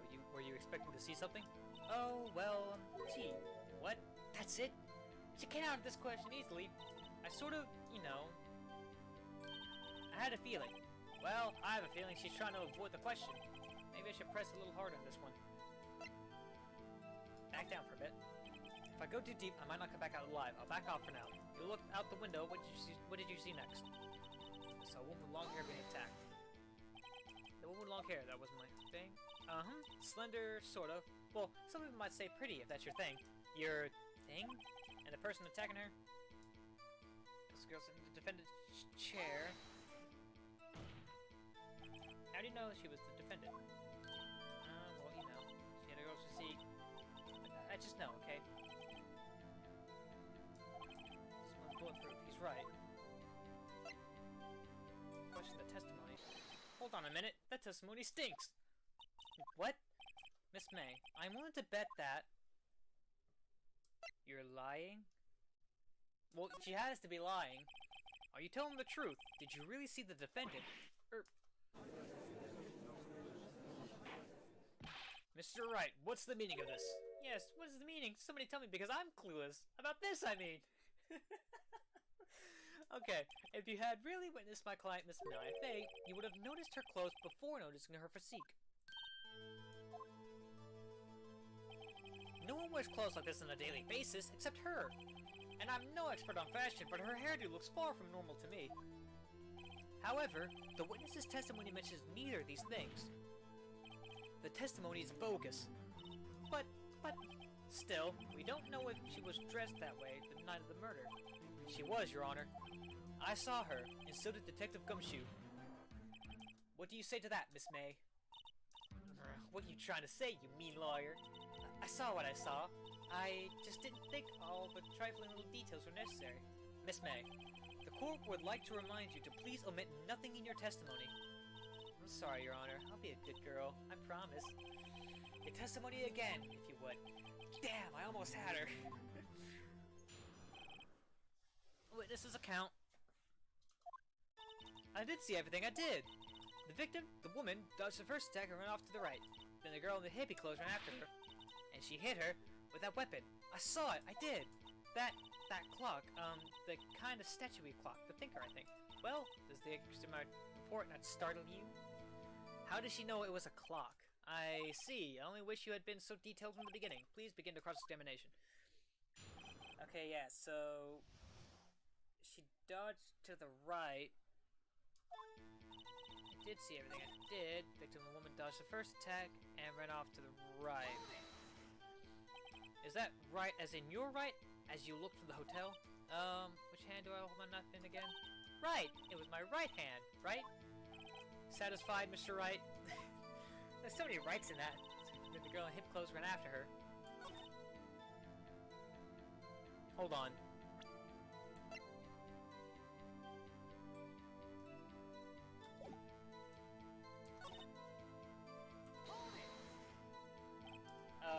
Clock? Didn't this come from another testimony? Well, don't look so sour, Mr. Lawyer. You can't win them all. No, but I have a feeling I'm onto something now. That clock...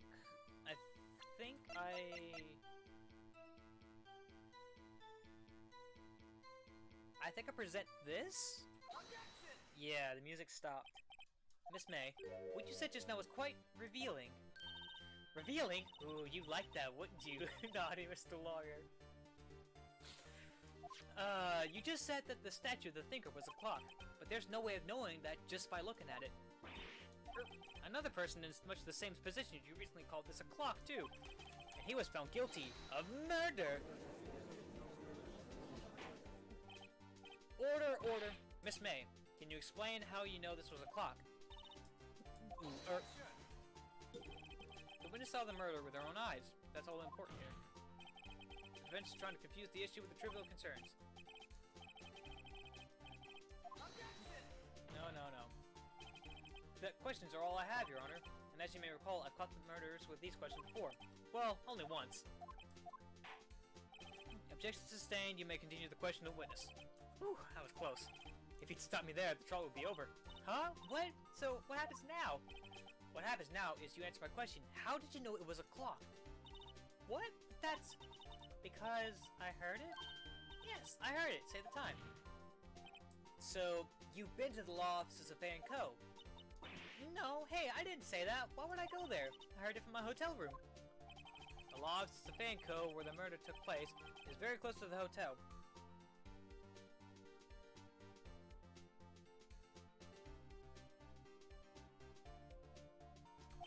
She could easily have heard the clock. Well, Mr. Wright, are you satisfied? No. No, Your Honor. I can't give up now. I'm not satisfied because... it couldn't have rung. Your Honor, members of the court. It is inconceivable that the clock in question rang. It's empty. That clock is missing its clockwork. How could you possibly? Just take a look, right now. Oh! See anything interesting, Your Honor? It is as the defense says. This clock is missing its clockwork. It's quite empty. Mr. Wright, would you care to explain to the court the meaning of this? It is as you can see. The clock was empty. It couldn't have rung. Therefore, this witness is a big, fat liar. Fat! Well, Miss May, what are you up to, Edgeworth? Quite a show you've put on for us, Mr. Wright. He knew the clock was empty. Somehow, he knew. I'm afraid you've forgotten one thing. Indeed, the clock is empty, as you say, it can't ring. However, we must ask, when was the clockwork removed? If it was after the witness heard the clock, then there is no contradiction. That's true. That is a possibility. The clock might have been emptied after she heard it. And that is exactly what happened, Your Honor. Well, Mr. Wright, can you prove when the clockwork was removed? I can. Ho-ho, impossible, of course. I have proof. What? Wasn't it you who told me proof is everything? Well, I was listening, and now I'll show you the proof you like so much. The evidence that proves when the clock was removed is the cell phone.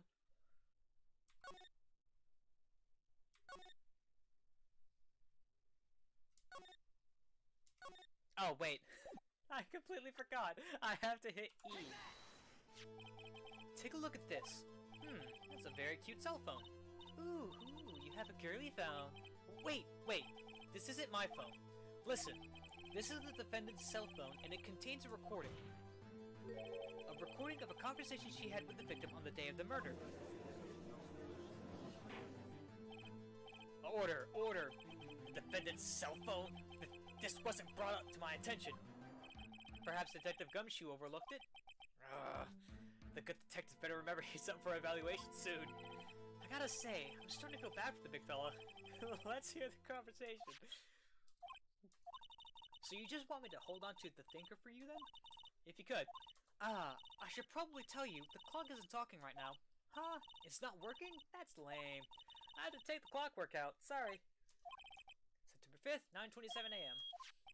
Your Honor, I think this makes it clear the clockwork was already gone by the time this was recorded.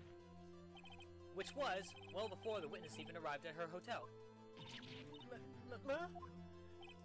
Well, Miss May, would you care to explain this to the court? Just how did you know that weapon was a clock?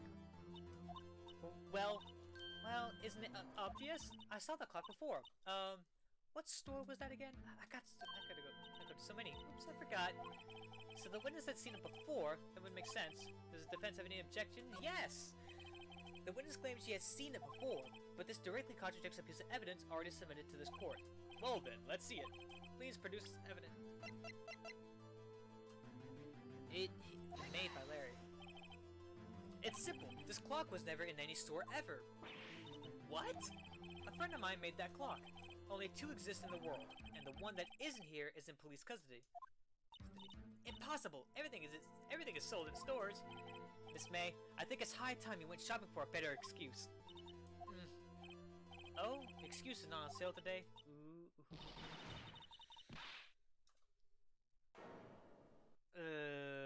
She's not happy. What's it to you, porcupine head? That stupid clock doesn't matter, okay? She did it, and she should die for it. Die! Whoa! Let's not get ahead of ourselves.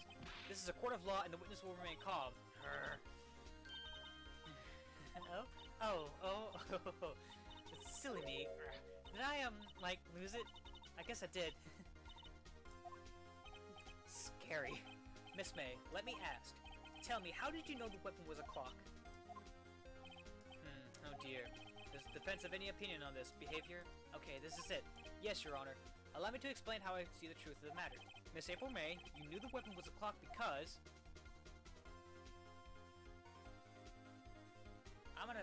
This is gonna be stupid.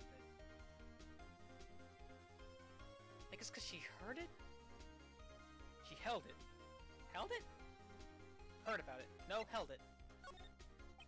This is familiar territory. I'll use the same approach as with Larry. Miss May, you held that very clock in her hands. Mr. Wright, when was this? When she used it to strike the victim. When else? Order. Mr. Wright, what is the meaning of this? April May, you killed Mia Fey. Mia Fey. When you struck, the force of the impact made the thinker ring. That's when you heard it. Wait, what? That's what she... it's supposed to... You held it. You truly are a work of art. What's that supposed to mean? It was you who just proved that the thinker was empty. Oh. Of course it wouldn't ring. What's more, the witness has a rock-solid alibi. Miss May, perhaps you could explain to the poor, misguided Mr. Wright that you were in the hotel at the time of the murder. She can't prove it, she did it. It would be my pleasure. No way! Yes way, Mr. Lawyer.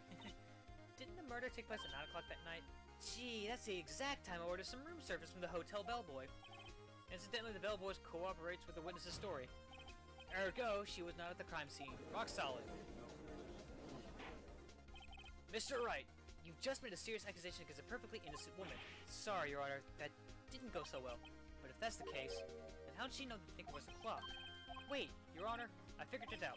There is one other way Miss May could have... One way alone, and I have proof. Well, proof you say.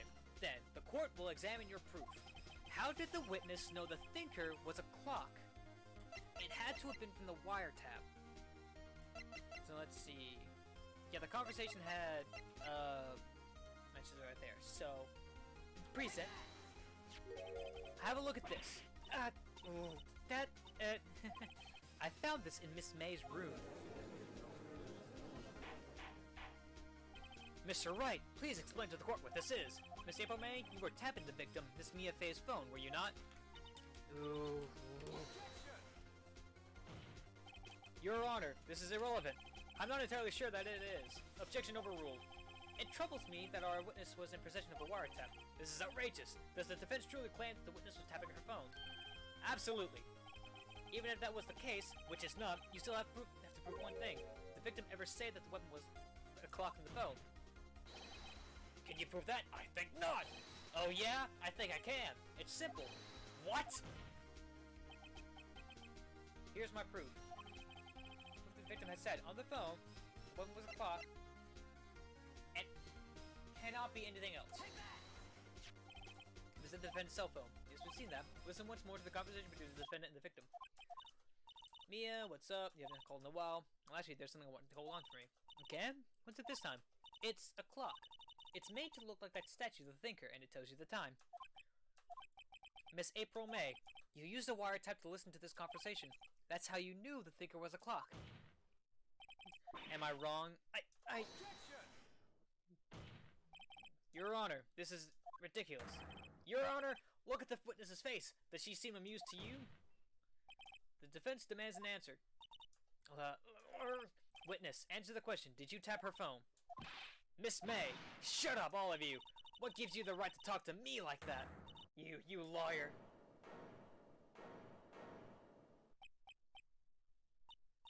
It's not fair. All of you ganging up on me like that? Oh, I'm the bad girl. Is that it? Is that it?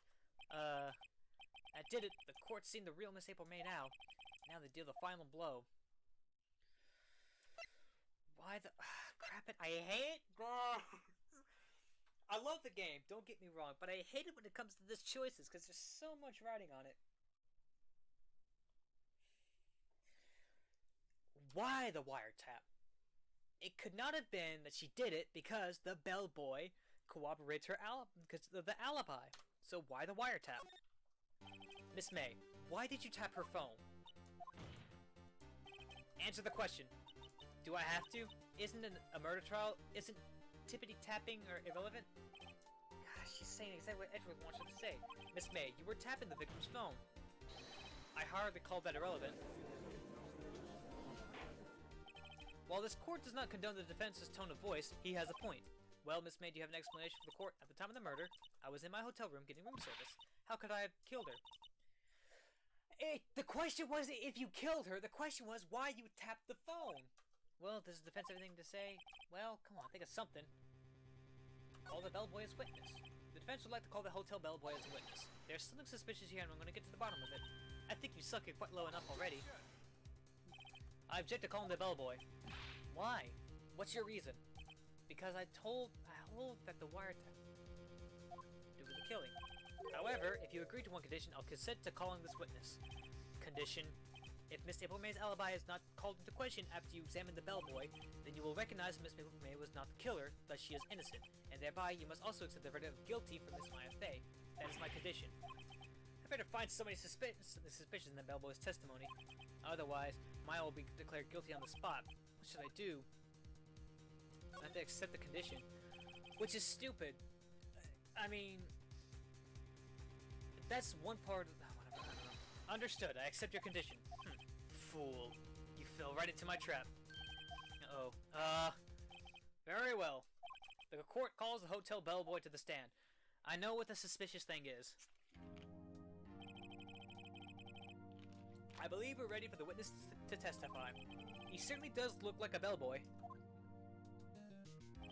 Yes, sir. I received your summons in the middle of work, sir. I'm happy to be of service. That tea set looks rather heavy, so without further ado, the witness may begin his testimony. Very good, sir.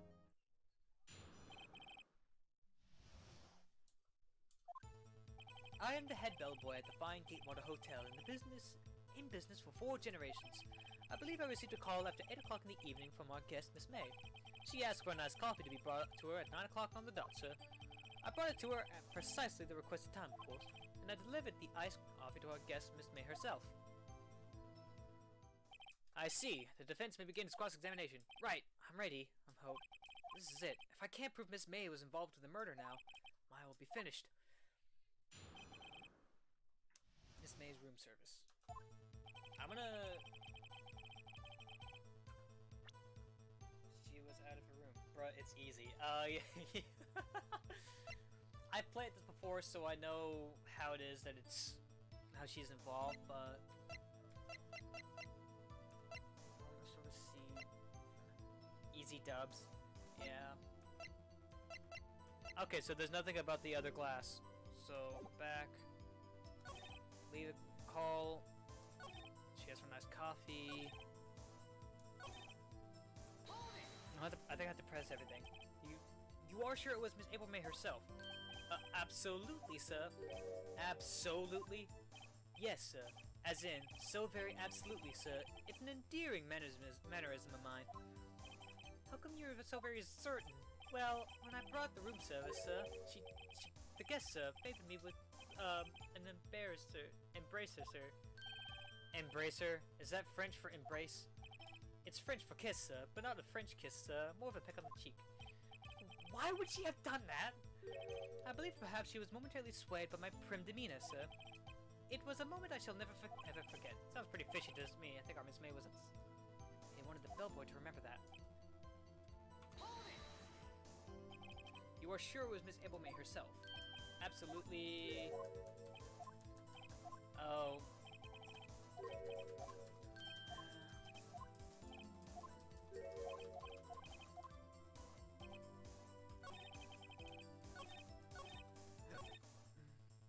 Head bellboy. What exactly do you do at the hotel? Why, anything required of me. I check in guests, check out guests, I clean rooms, make beds, I even deliver room service, sir. I check Miss May in personally. You always so prim? Mr. Wright, you will refrain from asking frivolous questions. It's no good. There's nothing in there. Is that it? Finally, you understand. This bellboy has absolutely no reason to lie. Now, if you have any decency, you will end this rather tedious cross-examination here. It was a bit tedious. The witness may leave the stand. I can't let this happen, can I? Protest! Wait! Please wait. Yes? Does the defense have something to add? One last question. Let me ask one last question. Your Honor, I must object. This charade of justice has gone on long enough. Now, Mr. Edgeworth. Alright, Mr. Edgeworth, Mr. Wright. I'll give you one more question. That's all. Okay. This is really it now. This is my last chance. What do I ask him about? Check-in. Tell me about check-in. Tell me about when you checked in Miss May. Oh, alright. Very well, sir. My first thought was that she was a beautiful, beautiful person. She's just my type of girl, so it was a disappointment, really. I see. Excuse me? What exactly was a disappointment? Well, I am not without charm, sir, but even I'd have a little chance with her lover there. I'd had a little chance with the lover there. What did he say? What did you say? What did you say? Rather quite. Bellboy, tell us the truth now. Did Miss May check in with another person?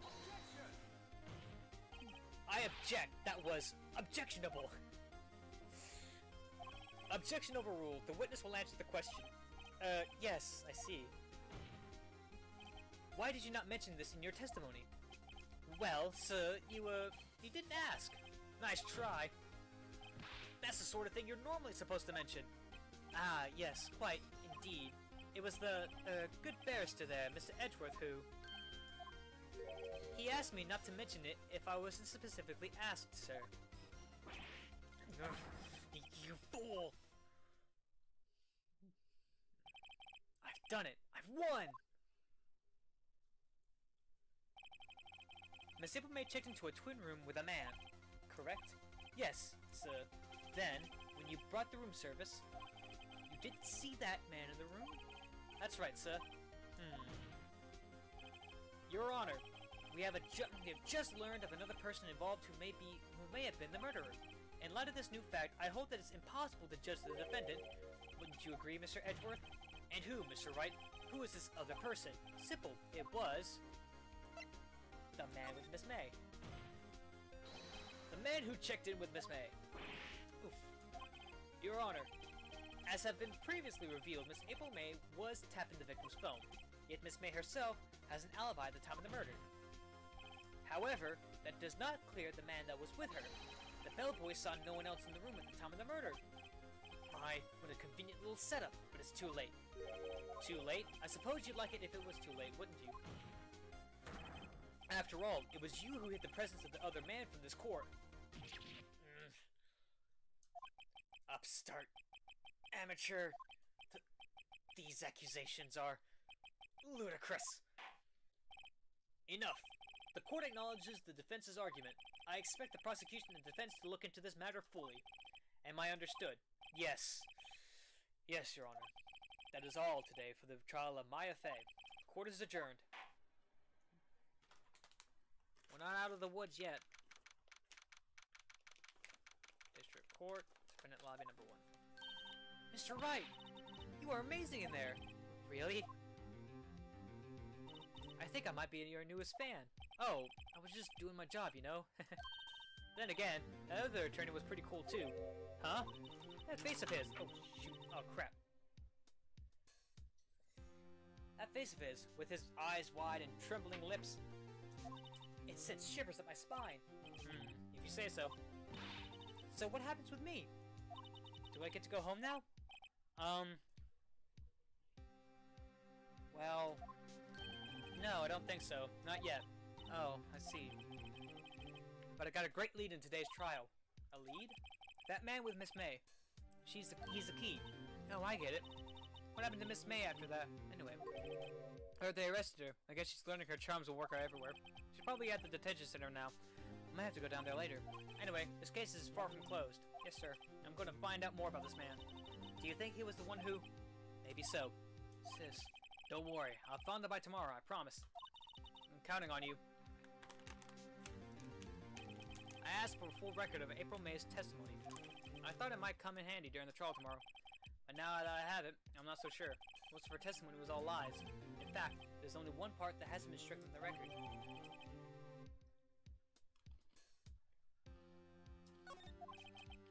don't know how much good this will do to me all now. Anyway, time to hit the pavement and do some investigating. Wright doesn't belong in that detention center, and it's up to me to set her free. To be continued. To be continued.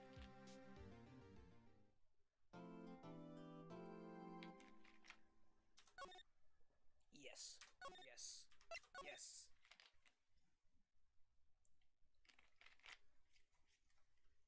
Alright. I'd say let's finish this case up and I'm gonna end the stream. I don't know how long I've been live streaming, but you know what? It's fine. Okay. Back. September 7th, 3:11 p.m. Detention Center Visitors Room. Well, hello. I didn't expect anyone to visit me in such a dank place like this. It's really quite moving. Not, you stinking lawyer. I hope you die. Have you come to laugh? Yes, laugh at the fallen Miss May. No, not really. There's something I wanted to ask. Unfortunately, there's nothing I want to be asked. Haven't you done enough questioning, you spiky head? Here we go again. Please, you're scaring the security guard. So, what is it you wish to ask of me, For starters, how did you get to be so totally whacked? About the man who stayed with you in your hotel room. Can you tell me about him? Where is he? Come on. No way, Jose. Maybe if I had something to get him talking. Wiretap. Why didn't you place a wiretap on his phone?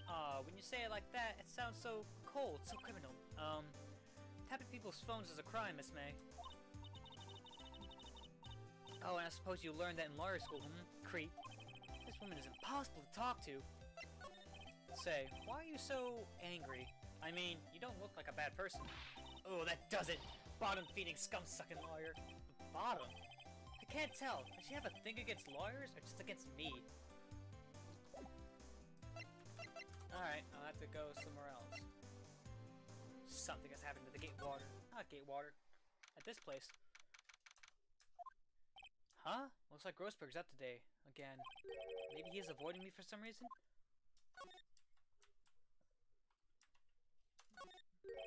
What's this? Old photos? There are two lying here. Something's been written in pencil on the back. DL6 Incident Exhibit A, DL6 Incident Exhibit B. Let's take a look at these. I'm sure I've seen this person somewhere. Perhaps I'll borrow this photo. I'm sure no one will miss this one little photo. It might be a valuable clue. I'll take it for now. Now... the desk. Funny, they don't look like they've never read.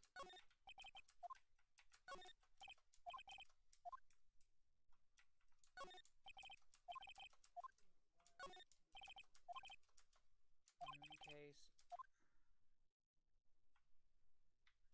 Nothing on the bear, okay. Wait a second, wasn't there a giant painting hanging on that wall? Yeah, it was a painting of... Wasn't it? It wasn't a very memorable painting anyhow. Oh wait, crap,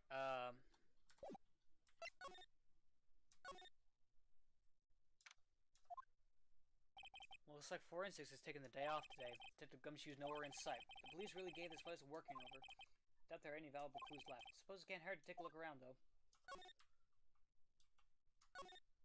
You couldn't cram more legal books in here, even if you wanted to. All the cases that the chief worked on are filed here. Are some of the files missing? Nah, I'm imagining things. An old movie poster. Apparently, this was the first movie that made Mia cry when she saw it. I'll have to check it out one of these days. Mia's favorite potted plant. I guess I'll have to water it now. Mia's desk. Perfectly clean as always. The only thing is missing is Mia. The sky is blue and so am I. There's that hotel right across the way.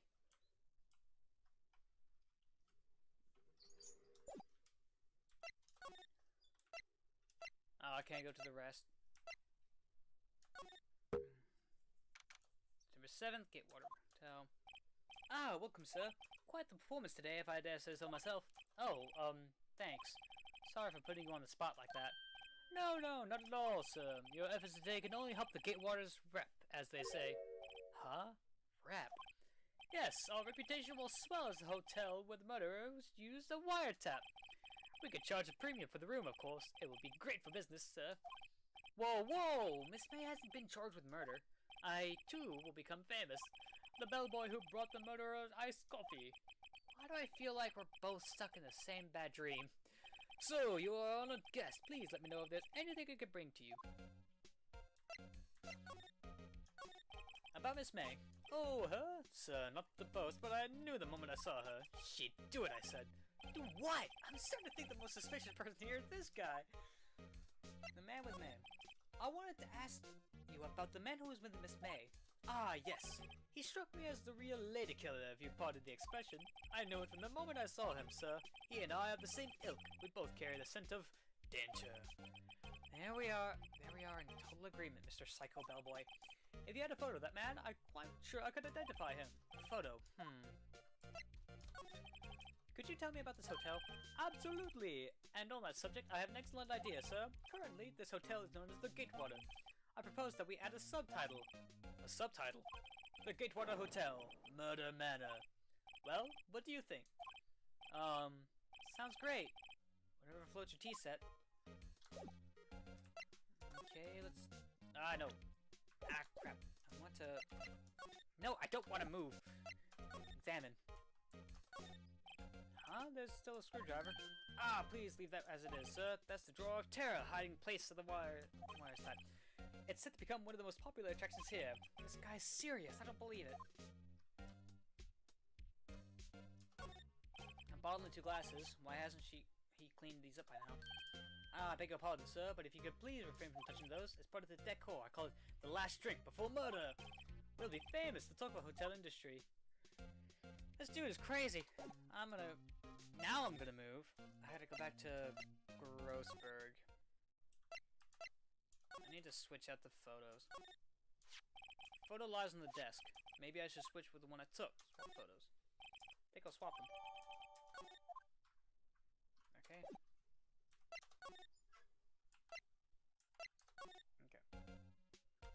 And I'm gonna present this guy. Take a look at this photo. That's him, detective. I'm the lawyer. Oh, I know that. I just wanted to say detective once. You know how it is. No, I don't.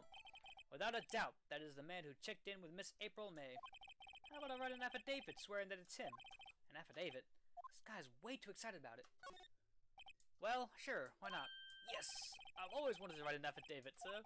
From henceforth, I will be known as the bellboy who swore the affidavit. Just hurry up and write it.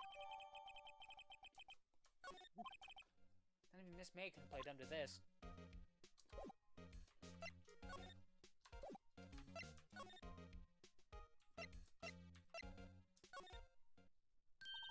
You again? Can't you take a hint and stick on? Hey, the only reason I'm back here is because you won't talk to me. Oh, so it's my fault now. You don't just have spiky hair, you also have a spiky heart. That does it. When this case is done, I'm shaving my head. About the man who stayed with you in your hotel room. Can you tell me about him? Where is he? I'm not telling. Look, he's been accused of murder. I don't think you want to be protecting him. Would you have sold out the late Miss Faye to the cops? No. See? Damn! Maybe if I had something to get her talking. I guess I just... No, wait. Could you have a look at this? What's that? The bellboy's affidavit. It tells us everything he saw, such as the man he checked in with you. It was most definitely this guy. Now I'm getting somewhere. This is it. All or nothing. Time to do a little bluff. No use playing dumb, if indeed that's an act. If you don't talk, I'm taking this to the press. What? Even though he should have been witness to a murder, your little friend was missing. I'm sure the press would have a field day with this reputation. This reputation. Ooh. Fine, I'll talk. You win, lawyer. Yes! Man, that felt good. It's great to be alive. Why are you pumping your fists in the air?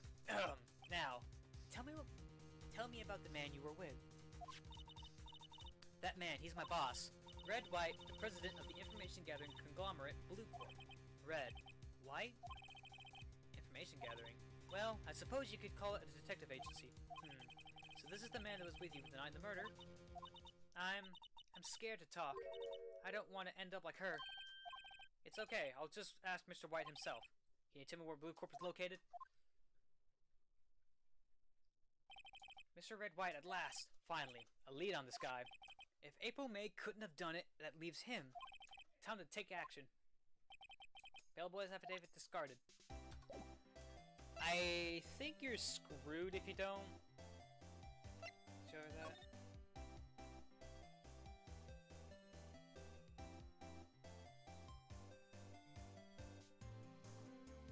Okay.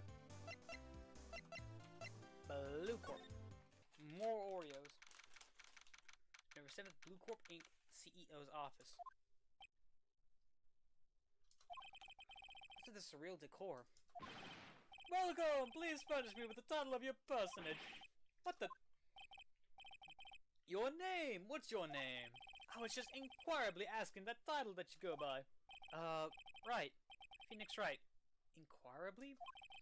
Mr. Wright, is it? Right, I see. Splendiferous! Perhaps I have intimidated you with my giantesque vocabulary? What is this guy's problem? I'm Red White, CEO of Blue Corp. You know, corporate expansion official. My business dealings bring me into contact with the elite of the elite. But I'm afraid I'm not used to conversing with the wordily challenged. What a fruitcake. Wordily challenged? Let me guess. You are an attorney fresh out of law school, are you not? That's the only explanation for why you would come to meet me like this. What does he mean by that? No matter. So, what business does a mighty lawyer have with a man such as myself? Yipes. This guy's arrogance meter is off the scales.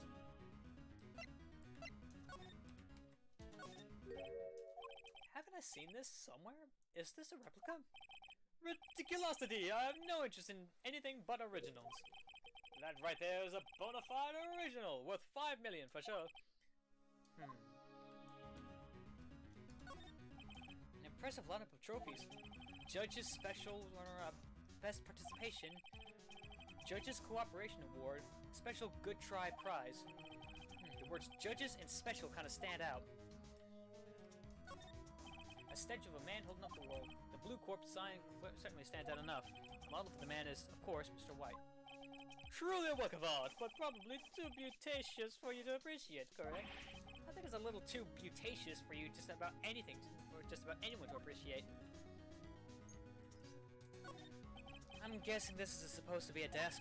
My, this is quite the thing. It is modeled on my body, see? Well, does it sleek, rotundish, roundature not inspire you? Absolutely not. This is the top floor of a 20-story building. The view is quite presidential. Really nothing to say on that. Miss May. Miss May is an employee of Blue Corp, is she not? Correct. She was my secretary. Secretariat. What a shock it was to hear what she has done. She has done? You mean the wiretap? Indeed, she is bad to answer phones. Tapping them is not in her job's description. She does gather information for us as part of her duties, but I assure you, we do not condone illegal methods. It is inevitable that she would do this. It's like he's trying to turn Miss May into a scapegoat. On the night of the murder, were you in Miss April May's hotel room? Who can say? I seldom pay attention to mundane details such as time and place. My motto is, don't worry, be happy. Still, Mr. White, the hotel bellboy has stated on the record that he does remember you very clearly. No matter, the bellboy can say what he pleases. I still won't talk to you. If you want me to speak, put me on the witness stand. Although I doubt you'd be capable of doing that. This is a good question, actually.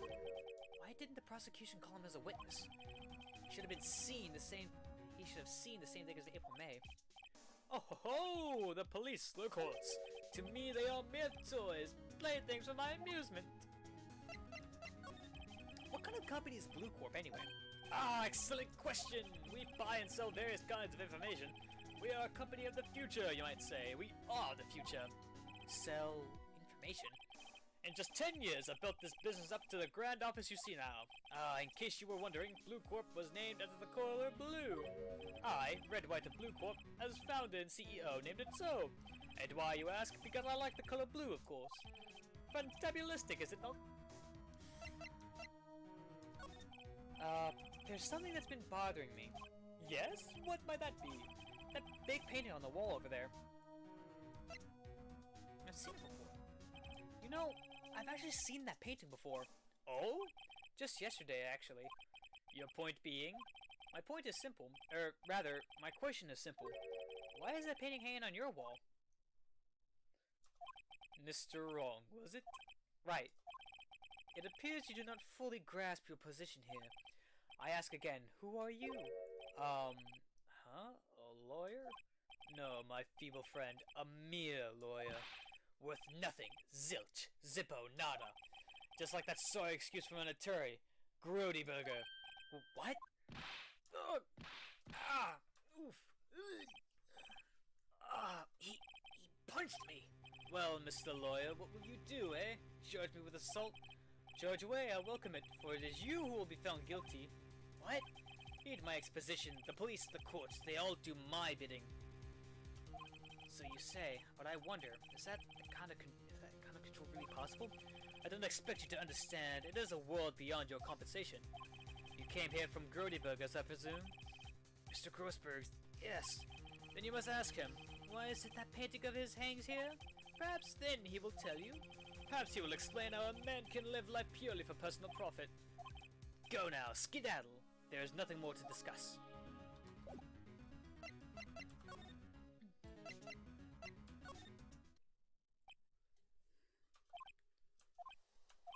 Huh? I don't think he's known to be standing here. Maybe I should clear my throat. Jump it, Jehoshaphat's!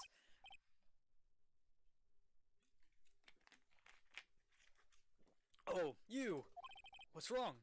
What's wrong? You look so pensive, like an old man at the end of his days. I'm not senile yet. I was just thinking about this whole mess. Something's really bothering him, that much is clear. So you came to see the trial? Yes, I did. Something was bothering me all last night, you see. Couldn't get a wink of sleep. Really? What was that? Well, you see, it's just Mia's sister, that poor girl. My boy, I owe you my thanks, truly. I don't know what I would have done if things had gone poorly for the girl. I asked before, but why did you refuse her request for defense? I think I have a right to know. Right. Mr. Wright? No, I'm sorry. It's just, I need more time to think about it, my boy. He does seem troubled about something. I'm starting to have a feeling I know what it is. So I paid Blue Corp a visit. Oh, I see. Mr. Grossberg, I have to admit, something has been bothering me. Oh, what is it? Well, out with it, my boy. You see, it's just... Mr. Grossberg, sir, there was a giant painting hanging right there the other day, was there not?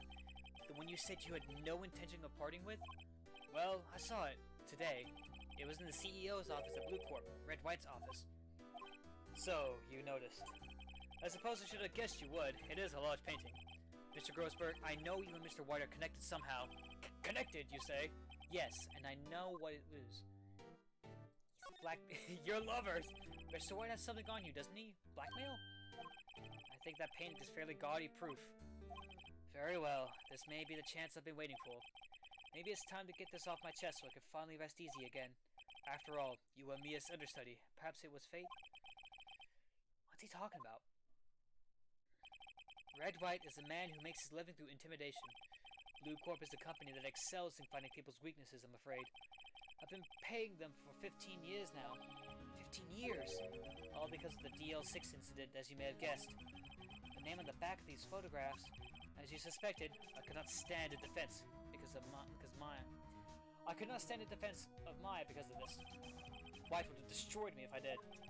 So that's the connection.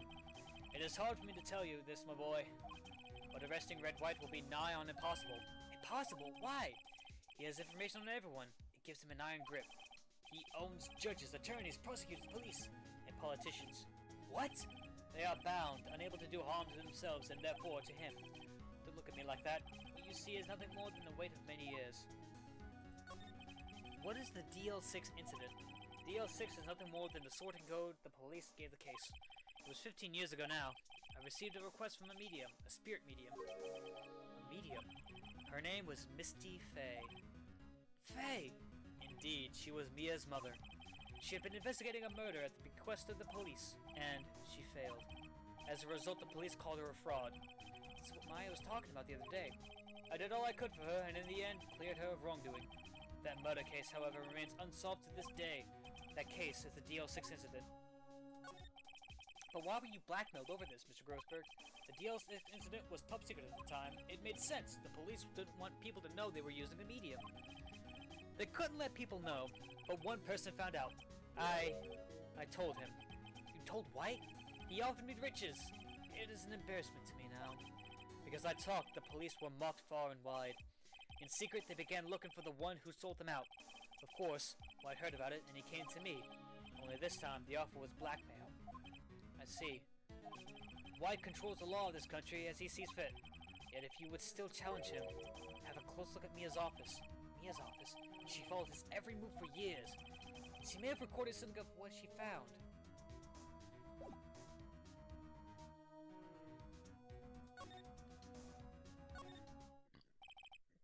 It's funny, look at this room. It seems so normal. Hard to imagine a murder took place here. Mr. Grossberg said there could be clues. There would be clues. Maybe I should have another look. All the cases the chief have worked on followed here. They're in alphabetical order. Let's take a look. Which files should I look at?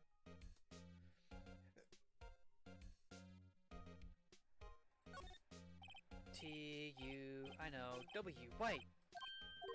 The entire W section is missing. Was it taken?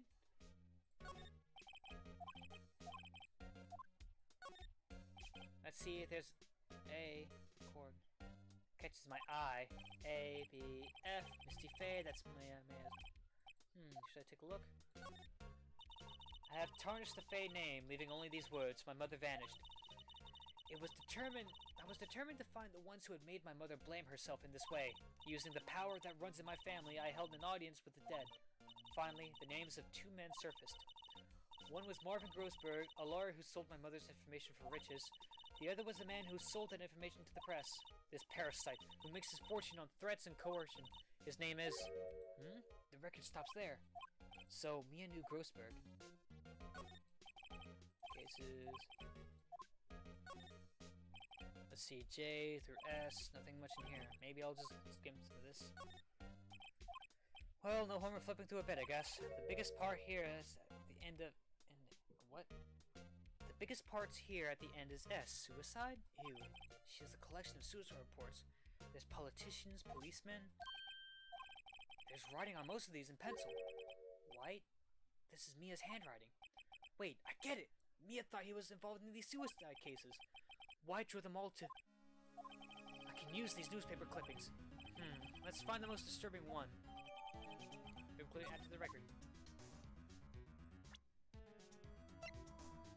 Article about a politician's suicide. The word White is written in pencil at the top.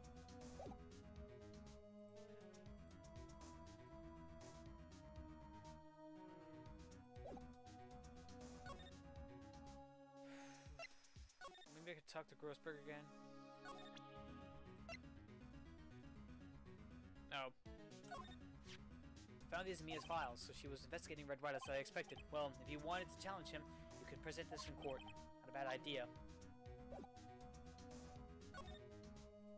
Oh.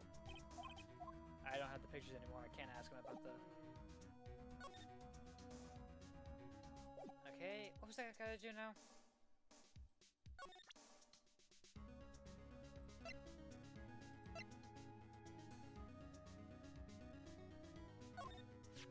Sorry, sir, I borrowed this. So it was you, my boy. Who is this man? It's a long story. I'll be needing this back now. He doesn't want to... Got returned.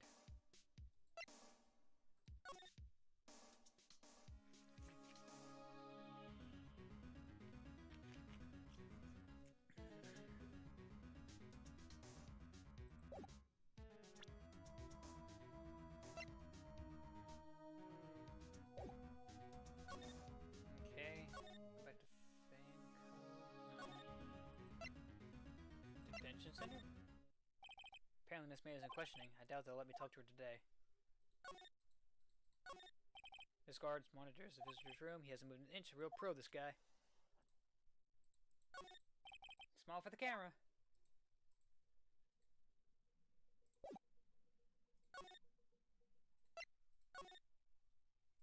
Well, aren't you persistent? Sorry, but there's something I have to ask you. Mr. Lawyer, I really hate having to repeat myself, but it seems the message has not yet penetrated your thick skull. Stop bothering me. True, if you try my patience further, I appear a nasty and transparent.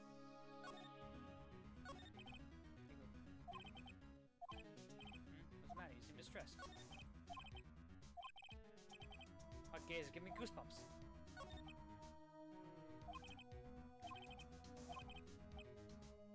There's my eyes, my nose, and my mouth. But of course, I jest. You need not restrain your mirth, my friend. It's okay to indulge in my cosmopolitan sense of humor. I will not think less of you.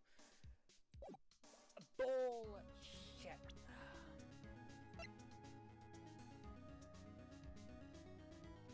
I think I had to present this to him. So Wright, see this? It's an article describing the suicide of a politician. He was embezzling secret government funds. Then, one day, word got leaked to the press. The very next day, he took his own life. Found this article in Mia's office. Miss Mia? Should have filed with articles like this. Every one of them was labeled with a single word. White. Mr. White, I know what you did to this politician. You were blackmailing him. Blackmail, not just him, either. You were threatening and coercing hundreds of others. You were involved in all the suicide cases that Mia investigated. This company is built on blackmail. I'm right, aren't I? What a bizarre accusation, Mr. Wrong. What is it that you should be doing now, investigating me? No. I think not. You should be searching for the one who killed Miss Mia. Secretary's office. Hello, Mr. Wrong will be leaving now. Yes, sir. I'll send someone right away. Wait a second, Mr. White. You're wrong, Mr. Wright. Mr. White. What do you instinct? Mia was on to you. She was keeping tabs. For this reason, you had April May tapping her phone. Then, Mia was documents about mysteriously disappeared. So the culprit would be... Even a child would work it out, Mr. White. You did it. We will be needing an escort from Mr. Wrong. Instead, please contact and connect with the public prosecutor's office. For a moment. White?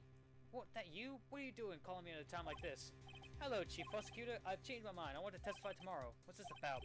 Mia Fey case. I witnessed the murder, you see? And, thus, as a very potent witness, I would like to testify. What? Why now? I thought you said you didn't want to go to court. Quietude!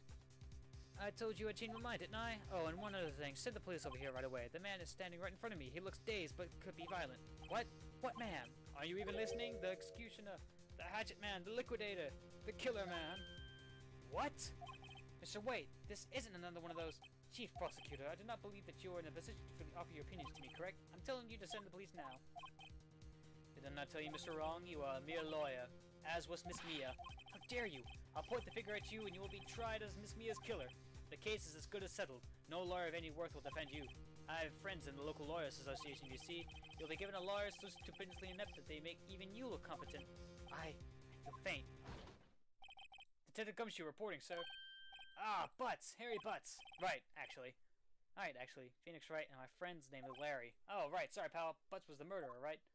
Detective Gumshoe, I present to you the man who killed Miss Mia Fey. What? Take this despicable human being into custody. Farewell, Mr. Wrong.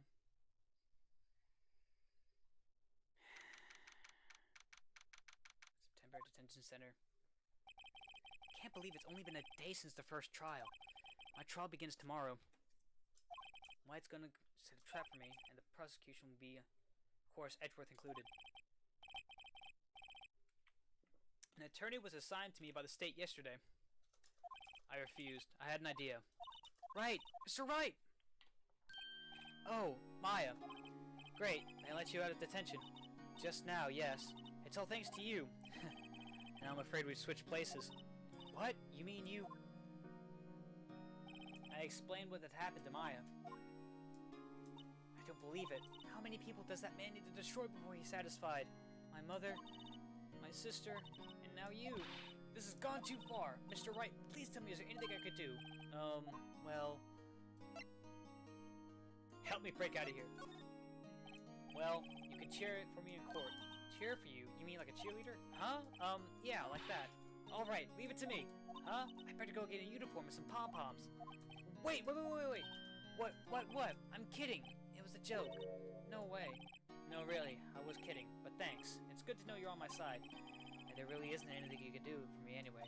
But I can't just sit here and do nothing. I gotta give that man a piece of my mind. Just a piece? Okay. Then come to the trial tomorrow. Okay, I'll be there. I'll show them a thing or two. Times may change, yet with crime is the same old story. In fact, it's gotten worse. Lengthy court proceedings are no longer realistic. Beginning a few years ago, a limit of 3 days was put on initial court trials. Almost all finish in a day, most with a guilty verdict. I never thought I would end up in the defendant's chair myself in this case, with the true culprit appearing as the star witness. This is it. Tomorrow, it's me or him. To be continued.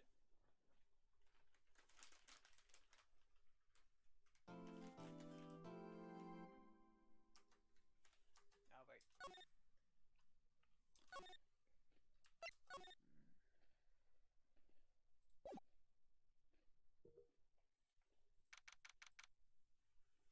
September 9th, 9:52 a.m. Well, I guess this is it. Yeah. One way or another, this case gets decided today. Phoenix! Look! Prosecutor Edgeworth. I received a call from the Chief Prosecutor's office yesterday. I was told that whatever Mr. White says today, it will be the absolute truth. No matter how you try to attack his testimony, if I raise an objection, I have it on good faith that the judge will listen to me. What? Does White have the judge in his pocket too? So, you're saying I'm going to be guilty, end of story? I will do anything to get my verdict, Mr. White. Anything. Why? Why? How can you torment an innocent person like this? Innocent? How can we know that? The guilty will always lie to avoid being found out. There's no way to tell who is guilty and who is innocent. All that I can hope to do is get every defendant declared guilty, so I make that my policy. Edgeworth. You've changed. Phoenix, do you know him? Don't expect any special treatment, Phoenix, right? Phoenix? Well, courtroom starts soon. What? But wait! Your defense attorney isn't even here yet. They're not. I'll be defending myself. What? Okay, let's do this. September 9th, 10 a.m. District Courtroom number 1. Court is now in session for the trial of Mr. Phoenix Wright. Prosecution is ready, Your Honor. The defense is ready, Your Honor. Mr. Wright, are you sure you're up to doing this? Yes, Your Honor. I will be defending myself. Understood. Very well, Mr. Edgeworth, your opening statement, please. As the details of the event are already quite clear to the court, today we will hear the testimony of a witness to the defendant's crime. I see. Prosecution may call its witness. That went far too smoothly. Why didn't the judge ask Edgeworth why his witness testified before? It's like he already knows why. If anyone's going to raise an objection about this, I suppose it's me. Mr. Edgeworth, you owed an explanation to the court. Why didn't this witness testify in the trial against Miss Maya Fey? I'm ever so sorry. Mr. White is a busy man, and besides, at the time, I thought that Miss May's opinion was all that would be needed. Again, my sincerest apologies to the court. Excellent, Mr. Edgeworth. I appreciate your demeanor. Great. He gets to show off and I get nowhere. I would like to call Mr. Red White to the stand.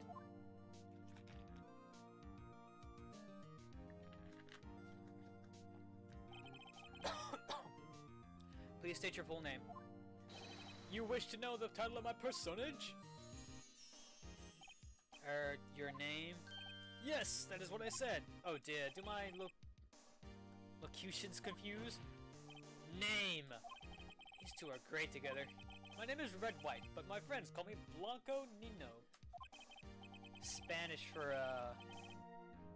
Red White, if I assume. I am the CEO, or to use a more common term, the president of Blue Corp. Did you know the victim, Miss Mia Fey? That would be a negatory. No, I did not. You were at the Gatewater Hotel that night of the murder? Correct. And you witnessed the murder from there? Ahem. Why tell you what you already know? Very well, Mr. Wright. Why make in your testimony? If I can't rip this guy's testimony apart, I'm done for. Why do I always feel like it's the end of the world and I'm the last man standing? Ho ho ho. Ho ho ho. I hope you have made your peace with God, Mr. Lawyer. Let him have it, Phoenix.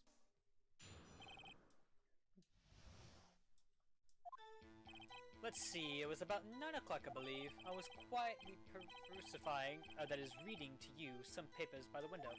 Then I heard a bedlam coming from outside. Surprised, I turned to look at the building across the way. It was then I saw him, a spiky-haired man attacking a woman with long hair. Needless to say, that man was none other than you, Mr. Lawyer. I called Miss May over at once. She, too, was flabbergasted, of course. The victim, she ran away, but you gave chase. Finally, there was a terrible impaction, then it was all over. If things occurred as you testified, then I'm afraid the defendant is guilty. Very well, Mr. Wright, your cross-examination. Yes, Your Honor. I just had to press everything first. Let's see, it was about 9 o'clock, I believe. I was quietly perusing.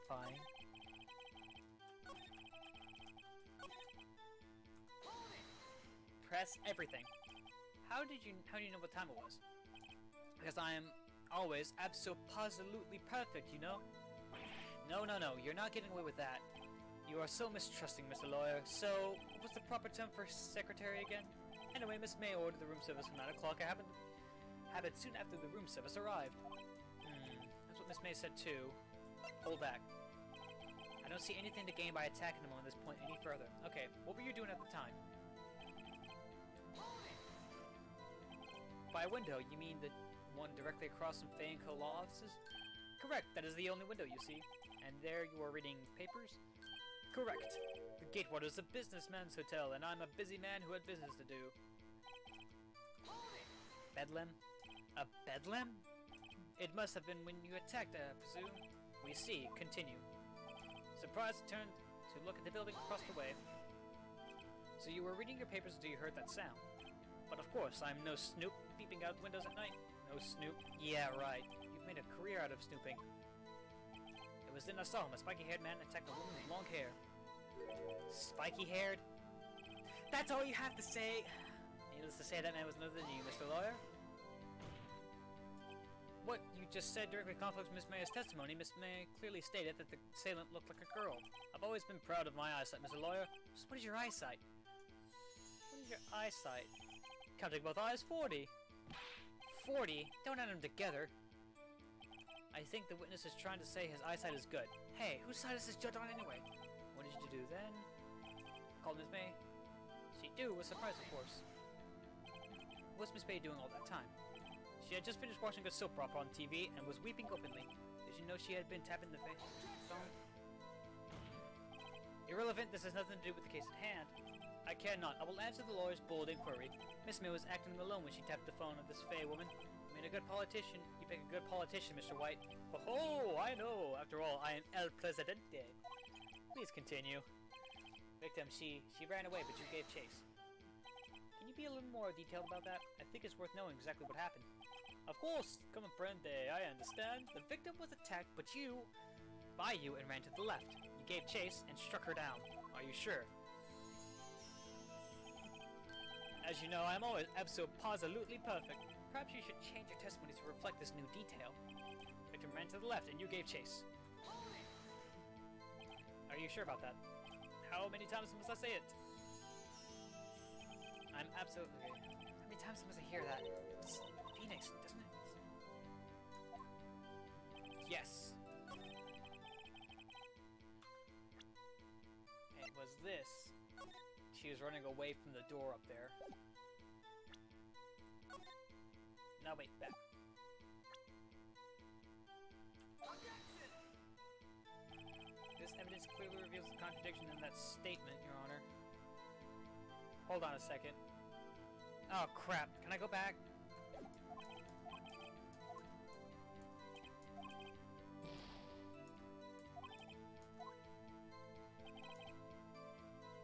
Victim ran to the left and you gave chase.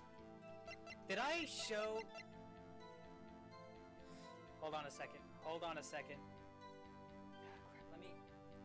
I need to look back real quick.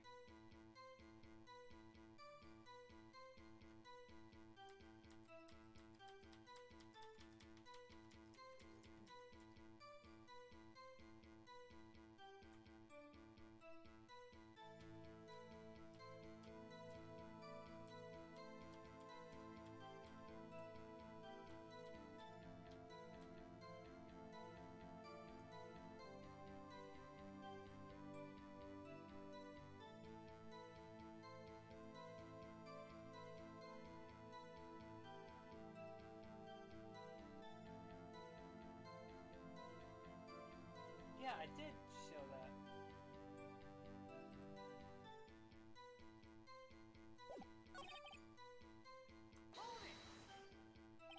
Yeah, I showed the... How did I... Ridiculosity! I think you need to brush up on your language skills. On second thought, perhaps I better leave the whole language thing alone. Anyway, I'd better find a weakness in there. Okay, hold on a second. I'm gonna try it again.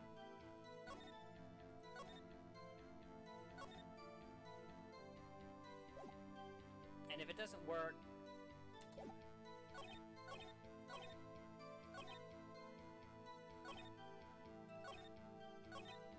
Run to the left and you gave chase. Floor... I had to show May's testimony, not the floor plans. I'm stupid. Wait right there. Mr. White, you dug your own grave. What is this? You said the victim ran to the left, but the direction contradicts Miss May's testimony. She clearly stated that the victim ran right. Oh, it is simple. You have misheard her. Take note, look at the floor plans. The killer was here, and the victim here. If the victim ran to the left as you claimed she did, she would have been running directly away from the door. She would have been running into a dead end. Don't you find that odd? Very strange. I did see her run to the left, I did. Phoenix, look at his face. I don't think he's lying about this one. True, maybe he really did see the victim on the left. So he did witness the killing? Wait a second. Mr. White, yes, Your Honor. Miss May says right. Can you explain this contradiction to the court?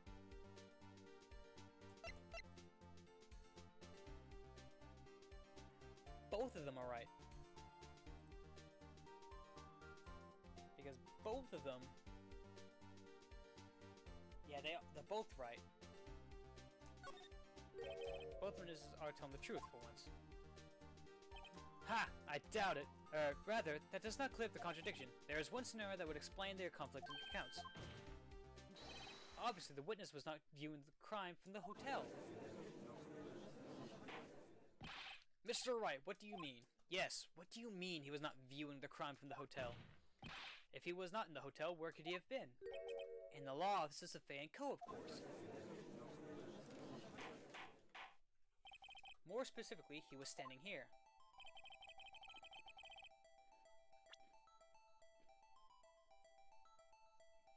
Take that! This is where he was.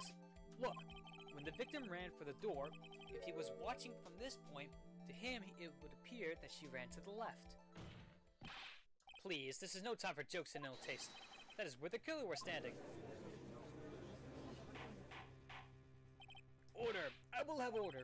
Anyone disturbing the order of this courtroom will be held in contempt. Mr. Wright, what are you suggesting? Rapscallion! The postulations of the defense are in distortions of the truth, Your Honor. Indeed, they do seem a bit far-fetched. Oh, you provided with such entertainment, Mr. Lawyer. What now? He's laughing? The hilarity of the moment made me remember something. It appears I have been unclear, and for this I apologize. Mr. Your Honor, might I be allowed to testify once more? Very well, let's hear your revised testimony. Good luck. You can't fix a broken testimony, buddy.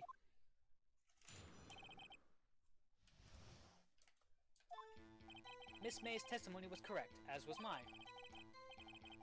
When you assaulted the girl, she first ran to the left, and then you hit her savagely. That's what I saw.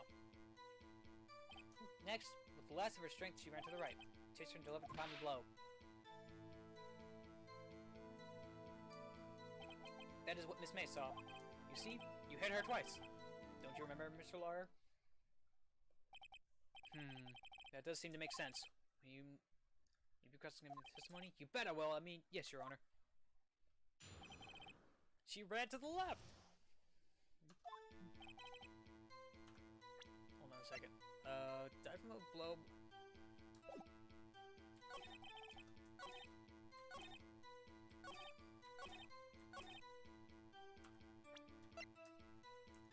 Objection! There. Mr. White, the victim died from a single blow. What do you have to say to that? Now's my chance to hit him where it counts. Mr. White, wasn't it you who told this court you were abso-positively perfect? I will refrain from using this phrase from now on. Your Honor, if you could ask the witness for a new testimony. The witness is obviously confused, Your Honor. I would like to request a 10-minute break. Yes, quite. The witness is confused because he's lying. I emphatically request that there be no break, Your Honor. Yeah, we want justice. Don't let him get away. Very well. The witness will care to revise his testimony. The cards on my side. No slipping out of this now, White. Mr. White. Oh, okay.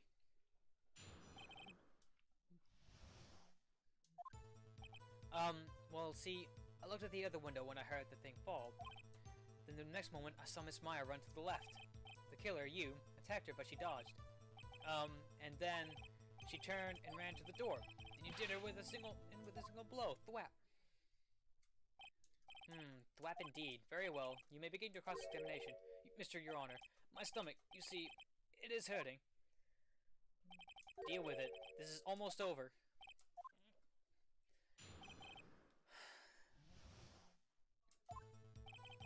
Well, see, I looked at the other window when I heard that thing fall.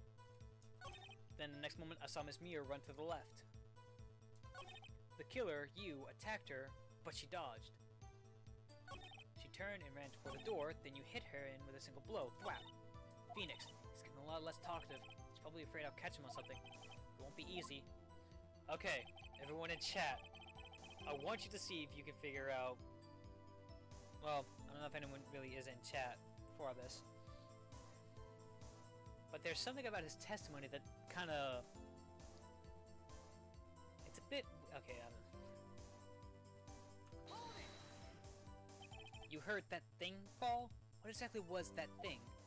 Huh? Oh, that, the glass light stand. Right, the one that fallen over at the scene. Yeah, very odd.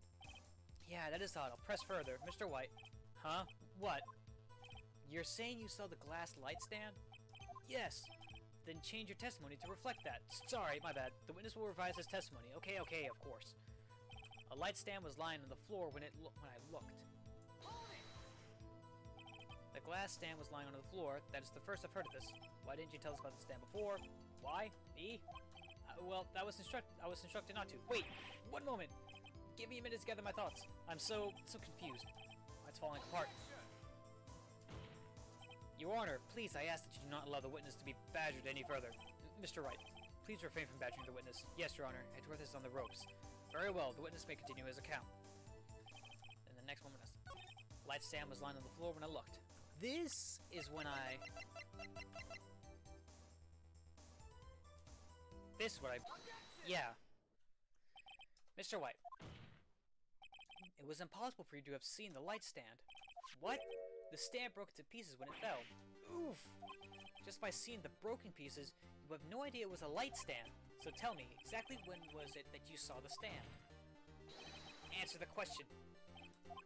Isn't it obvious? I saw the stand before it fell over. So, you saw the stand before the victim was attacked then? Correct. There would be no problemo, right? Big problemo. there's a big problem here. What problem is this? Mr. White, let me make sure I have this straight. You saw the glass lighting stand through the window from the hotel before the incident occurred? Correct! That is so. It is conclusive, definitive, undeniable, unimpeachable! No, it's impossible. You couldn't have seen the stand. What? Why couldn't he? You have proof? I sure do, Your Honor. A person in the hotel could not have seen the stand before it fell over. Because look where the light stand is. It was either sitting up in front of this shelf or we're sitting on the shelf. Either way. Floor plans? The floor plans, it's selected, presented. Look at this! These are the floor plans to the scene of the murder. Okay? Correct, Your Honor. Now, look. If you were to look through the window of the office, this is the area you will be able to see. Here, well, note that the stand is not within the visible area. Well, Mr. White, what do you have to say to that? Ridiculosity. Mr. White, if you were in the Gatewater Hotel as you claim, you could not have seen the stand before it fell over. In fact, you wouldn't have been able to see it after it fell either. There's no way you could have recognized the broken shards as a glass light stand. So, when did you see the stand, Mr. White? It must have been the moment that it fell, and the only place you could have seen that from is inside the Fey Law offices. In other words, you were at the scene of the crime when the murder took place. Ah! I know how he gets out of this.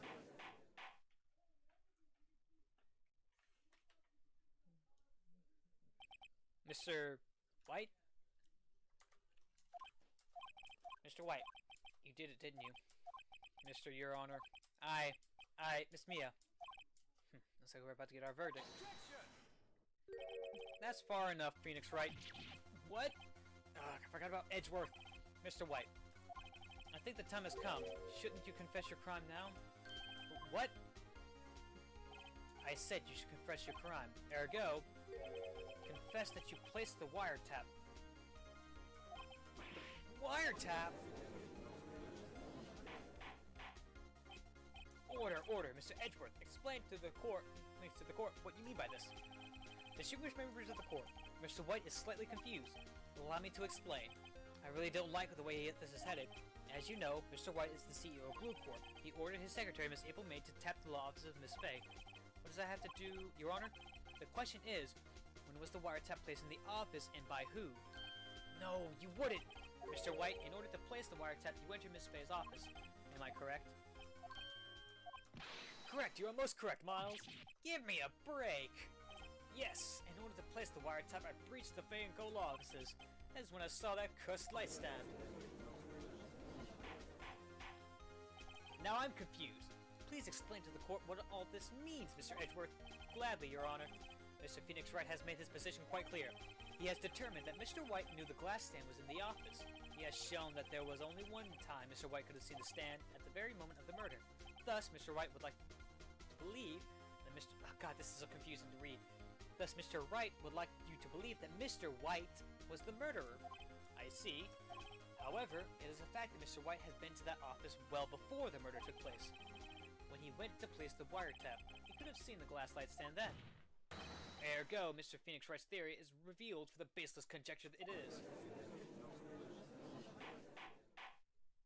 Mr. White, you will testify to the court about this wiretapping. Ahem, leave it to me. I feel faint.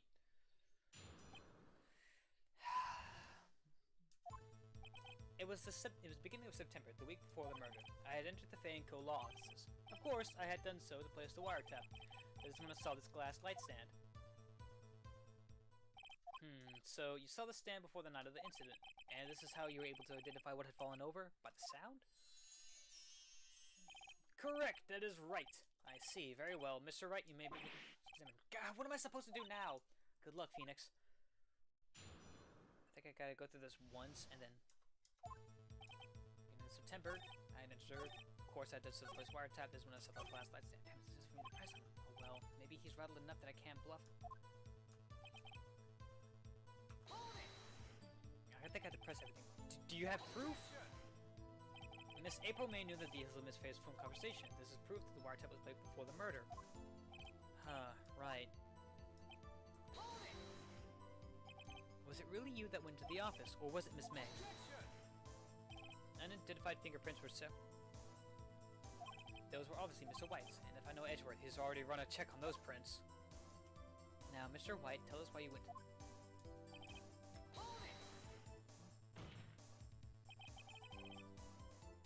Why did you tap Mia's phone? This has no bearing on the current case, Your Honor. Blue Corp is a detective agency of sorts. We have a responsibility to protect client confidentiality. Why did you notice something as innocuous as a light stand? The light stand was made entirely out of glass. It was quite stylish, so I guess it made a lasting impression on me. Such a putacious thing deserves attention, does it not? That is all. Damn it! There's nothing there for me to press him on.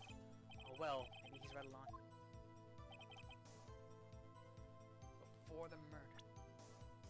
Do I have to... Uh-oh. Don't tell me I've run out of ammo. I'm afraid that's as far as you go, Mr. Wright. The time has come for you to admit your defeat. You fought honorably. No more. I can't take this anymore. Mr. Wright, are you giving up? Yes, Your Honor. Phoenix! Phoenix, over here! I know that voice. Mia? Never give up, Phoenix. Mia.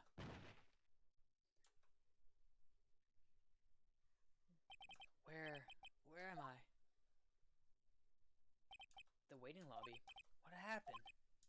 Oh, right. I lost the trial. I was hallucinating. You're finally awake.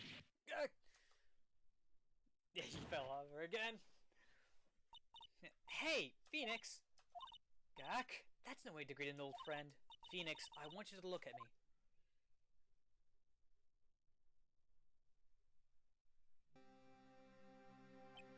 You're... Maya? Didn't you know the Fae women have strong psychic powers? When you accepted your defeat in court, it appears that was enough of a shock to awaken Maya's true powers. So, Maya's channeling you, Mia? That's right, I am Maya, but I'm also Mia. Now, I want you to listen to me, Phoenix. Maya never gave up. You can't either. That's what I came here to tell you. But, we don't have much time, Phoenix. Now listen, you've already won. Huh? You have that receipt in the court record, right? Oh yeah, the one you wrote Maya on? Phoenix, White wrote that, not me. So what do I do with it? Look at the front of the receipt. The front? It's a regular receipt. Looks like it's from a famous department store. $1,000. Wow, big spender. Item. Glass light stand. Date of purchase, September 4th. September 4th! That's right, Phoenix. I bought that stand the day before I was killed. Whoa! Now, what did Mr. White say in his testimony? It was the beginning of September, the week before the murder. He said he saw the stamp the week before the murder. There you go. I think the court is about to reconvene. Go do it, Phoenix. You know you're innocent. Now you just have to prove it. Right. Receipt updated in the court record.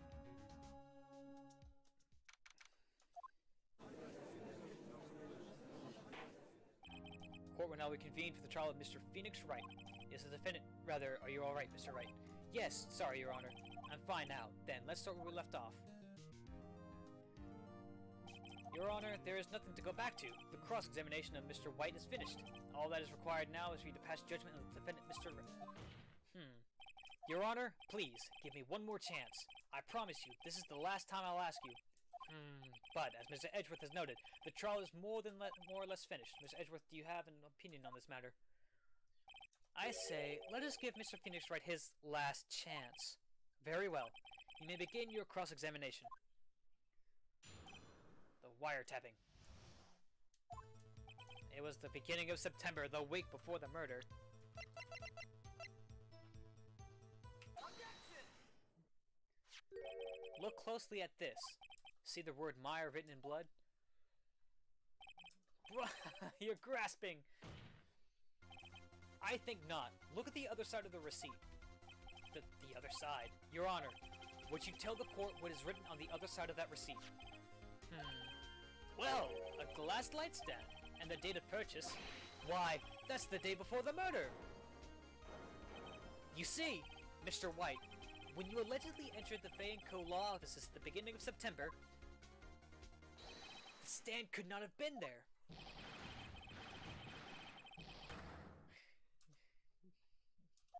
Well, Mr. White, can't get out of this one, can you? No, it's impossible. Uh-oh, he's losing it.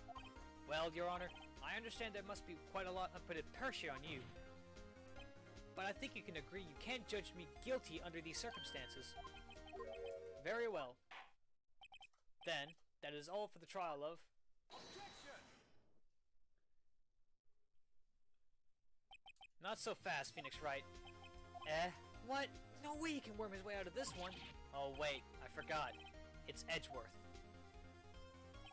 There is a certain thread of logic up to the defendant's claims. However, there is no concrete proof that Phoenix Wright is innocent.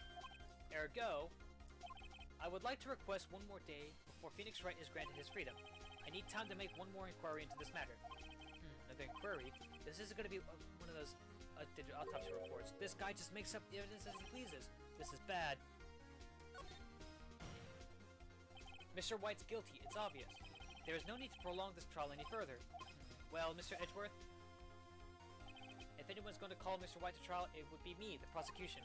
I need a date to ascertain whether these new claims have any basis in factual evidence. The objection denied. What?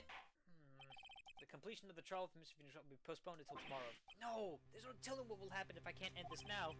Edgeworth is sure to come up with, or just make up, something. And after Mia showed up to help me and all. Mr. Your Honor, may I go home?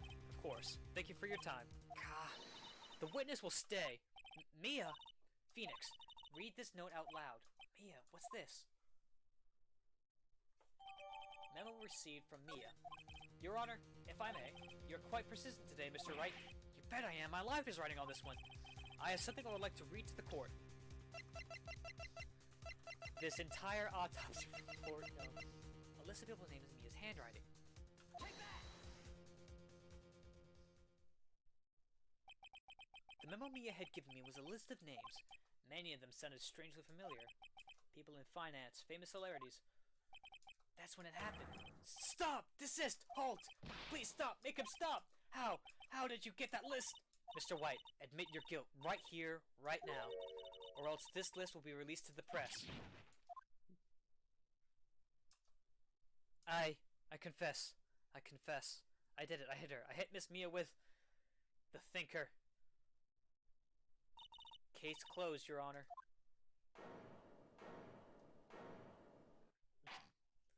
Well, I see no reason to continue this trial. Mr. Wright? Yes, Your Honor.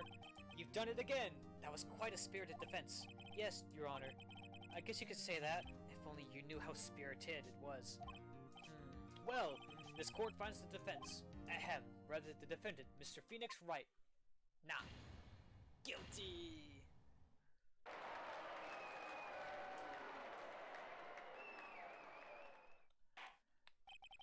That is all. This court is adjourned.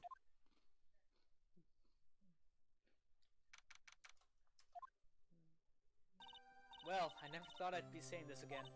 But, congratulations! You're lucky I was born a Fae. I'm lucky I had both you and Maya on my side. I'm glad you made it. Thank you, Phoenix. You risked a lot to help me. And Maya, I won't forget it as long as I live. As long as you live... My time here's running out. Huh? Maya's powers are still weak. I can't stay here that long. What? No! There's still so much to say. Don't worry. I'm sure we'll meet again. Chief! I'm not the chief anymore. Phoenix? Can you come to the office tonight? Say 9 o'clock? The office? I'll see you later. Chief! Mia!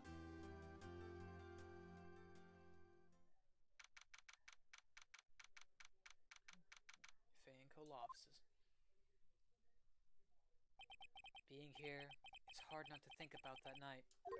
You came! Mia! I was kind of worried you might not. Huh? Of course I came. Well then. I'm pretty hungry. How about a burger? Mia?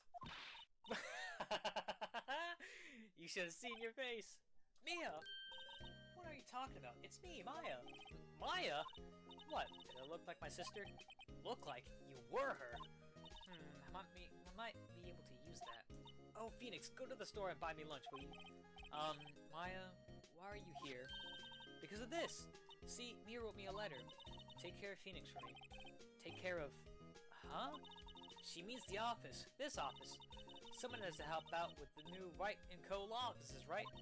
And who better but me? Maya Fey, reporting for duty. Wait, no, on second thought, let's make this casual. Yo, Nick! Maya here, ready to get down to business. You don't mind me calling you Nick, do you? It's a great name. Mia said that's what your friend Larry calls you. Nick.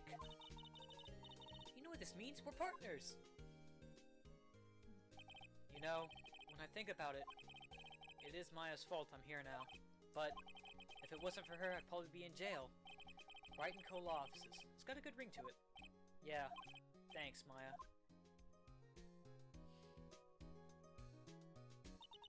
Good luck, Phoenix. I'll always be here, watching. Right! Okay, Nick, let's do it. Huh? Do what? Burgers, dummy! Burgers! There's a great burger joint just down the street. Come on, time's wasting. Okay, wait up! The end. Alright, that was awesome. Episode 3, Turntable Samurai. A brand new episode has been added.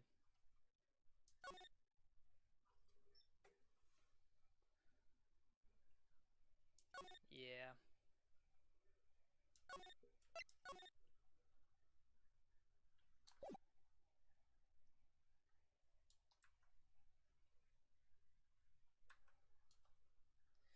Hold on a second. I gotta... Well, I'll just, you know, tease her for what's to happen next. The moon? No, it is you who should gaze upon the moon. For it will be the last moon you will ever see.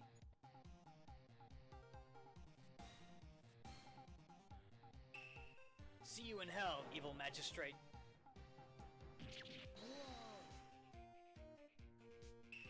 The warrior's sword gleams and strikes in the moonlight. One has fallen, but who? Only the moon knows. Don't miss next week's exciting episode. The Dark Messenger returns. Probably should have given that a Dragon Ball Z thing. October 14th, 5:31 p.m. Wright & Co. law offices. That rocked! See you in hell, evil magistrate. Whoa, stop waving that broom around. Oh, Nick, I didn't know you were here. Of course I'm here. What's that surreal show you were watching? What? Nick, you mean you don't know the Steel Samurai? He's only the most popular TV hero for young people. Young? Like, how young? 10 years old? But what the heck are you doing getting all excited? Hey, I'm only 17. That's 17, see? I'm a teen, not like you, Nick. Hey, don't talk to me like I'm your grandpa or something. I'm only 24 myself. Then watch it with me. He's really cool, and it's really popular. When they asked grade school kids what they wanted to be, Steel Samurai was #1. I really worry about the kids these days. Gramps! Well, the Steel Samurai is over. I guess it's time to close up the office. I guess. Wish we had some clients. A month has passed since my trial. Mia's murder was the talk of the town for some time, but no one paid any attention to the Wright & Co. law offices. How am I going to pay the rent this month? I'll be okay. I'm sure there's some big client. I'm sure some big client is just around the corner.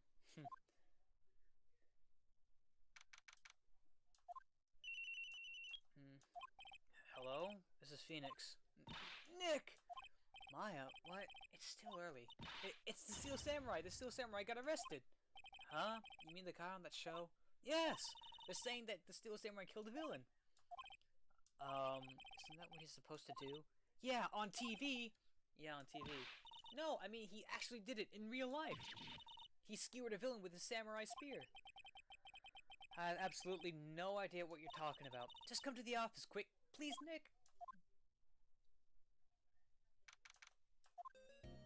Maya's here, watching television. Now for the morning news. The actor, Will Powers, was arrested yesterday. Powers played the lead role in the popular kids show The Steel Samurai, Warrior of Neo-Old Tokyo. He was arrested on suspicion of murder. The victim was Jack Hammer, who plays the villain known as the Evil Magistrate. His body was found still inside the Evil Magistrate costume.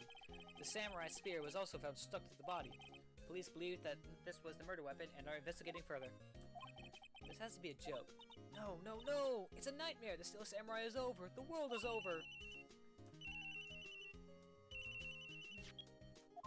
Yes? Wright and Cole offices. What? Nick!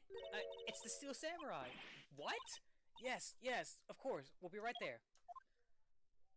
Let's go, Nick. Go? Go where? They had the Steel Samurai down at detention. So what? So, I've decided this will be our first case. A first case for these two, it shall be. But, in the meantime, I'm gonna save. I'm saving right here. And that's gonna be it for this episode. I really love the Phoenix Wright games. That, like I mentioned before at the beginning of the stream, I love mystery, and I love the courtroom setting that Phoenix Wright takes place in. I'm glad the stream did not really buffer or anything. It's showing excellent, quality and all. And I really enjoyed it. How long have I been streaming for? Let me take a quick look. 3 hours. 3 hours I've been streaming, and it was fun. I really love it.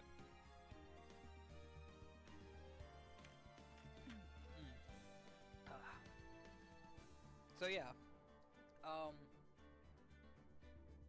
I do hope to bring more of this game to show to you guys. Because it's really fun. It's really fun, and I had a great time playing it.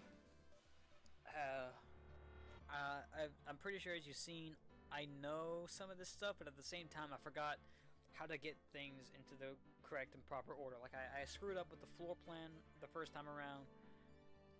When White mentioned that she dodged to the left, but as it turns out, that I had to show May's testimony.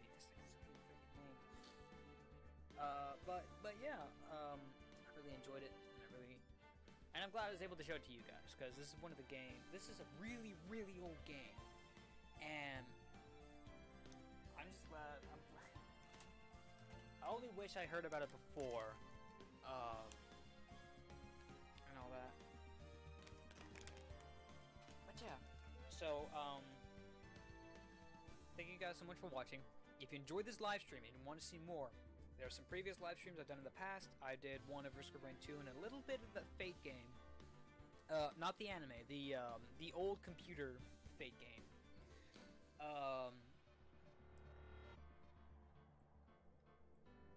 And there's also my Pokemon Shield playthrough live streams that I did. If you want to go watch that one. That was a really interesting series that I did. I'm not sure when I'm going to return to the Olive Armor. I think we're going to have to buy Nintendo Online and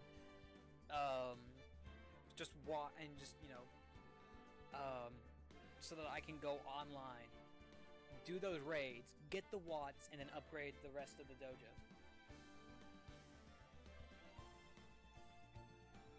But yeah, if you guys want to check out any of the things I recorded and uploaded, I finished 3 games on the channel. I've started 3 others. Go check it out on my channel. I finished up the Spider-Man game playthrough, the Carmen Sandiego playthrough, and the Resident Evil Chris's Story playthrough. If you guys want me to continue any one of those the next time around, please do so. And if you want to get interested in any of my other series that I started, I did Bakugan, I did Roswell Conspiracies, and Blood Rain for the original Xbox. If you want to see more of those, be sure to let me know in the comments below. And anyways, I will see you guys again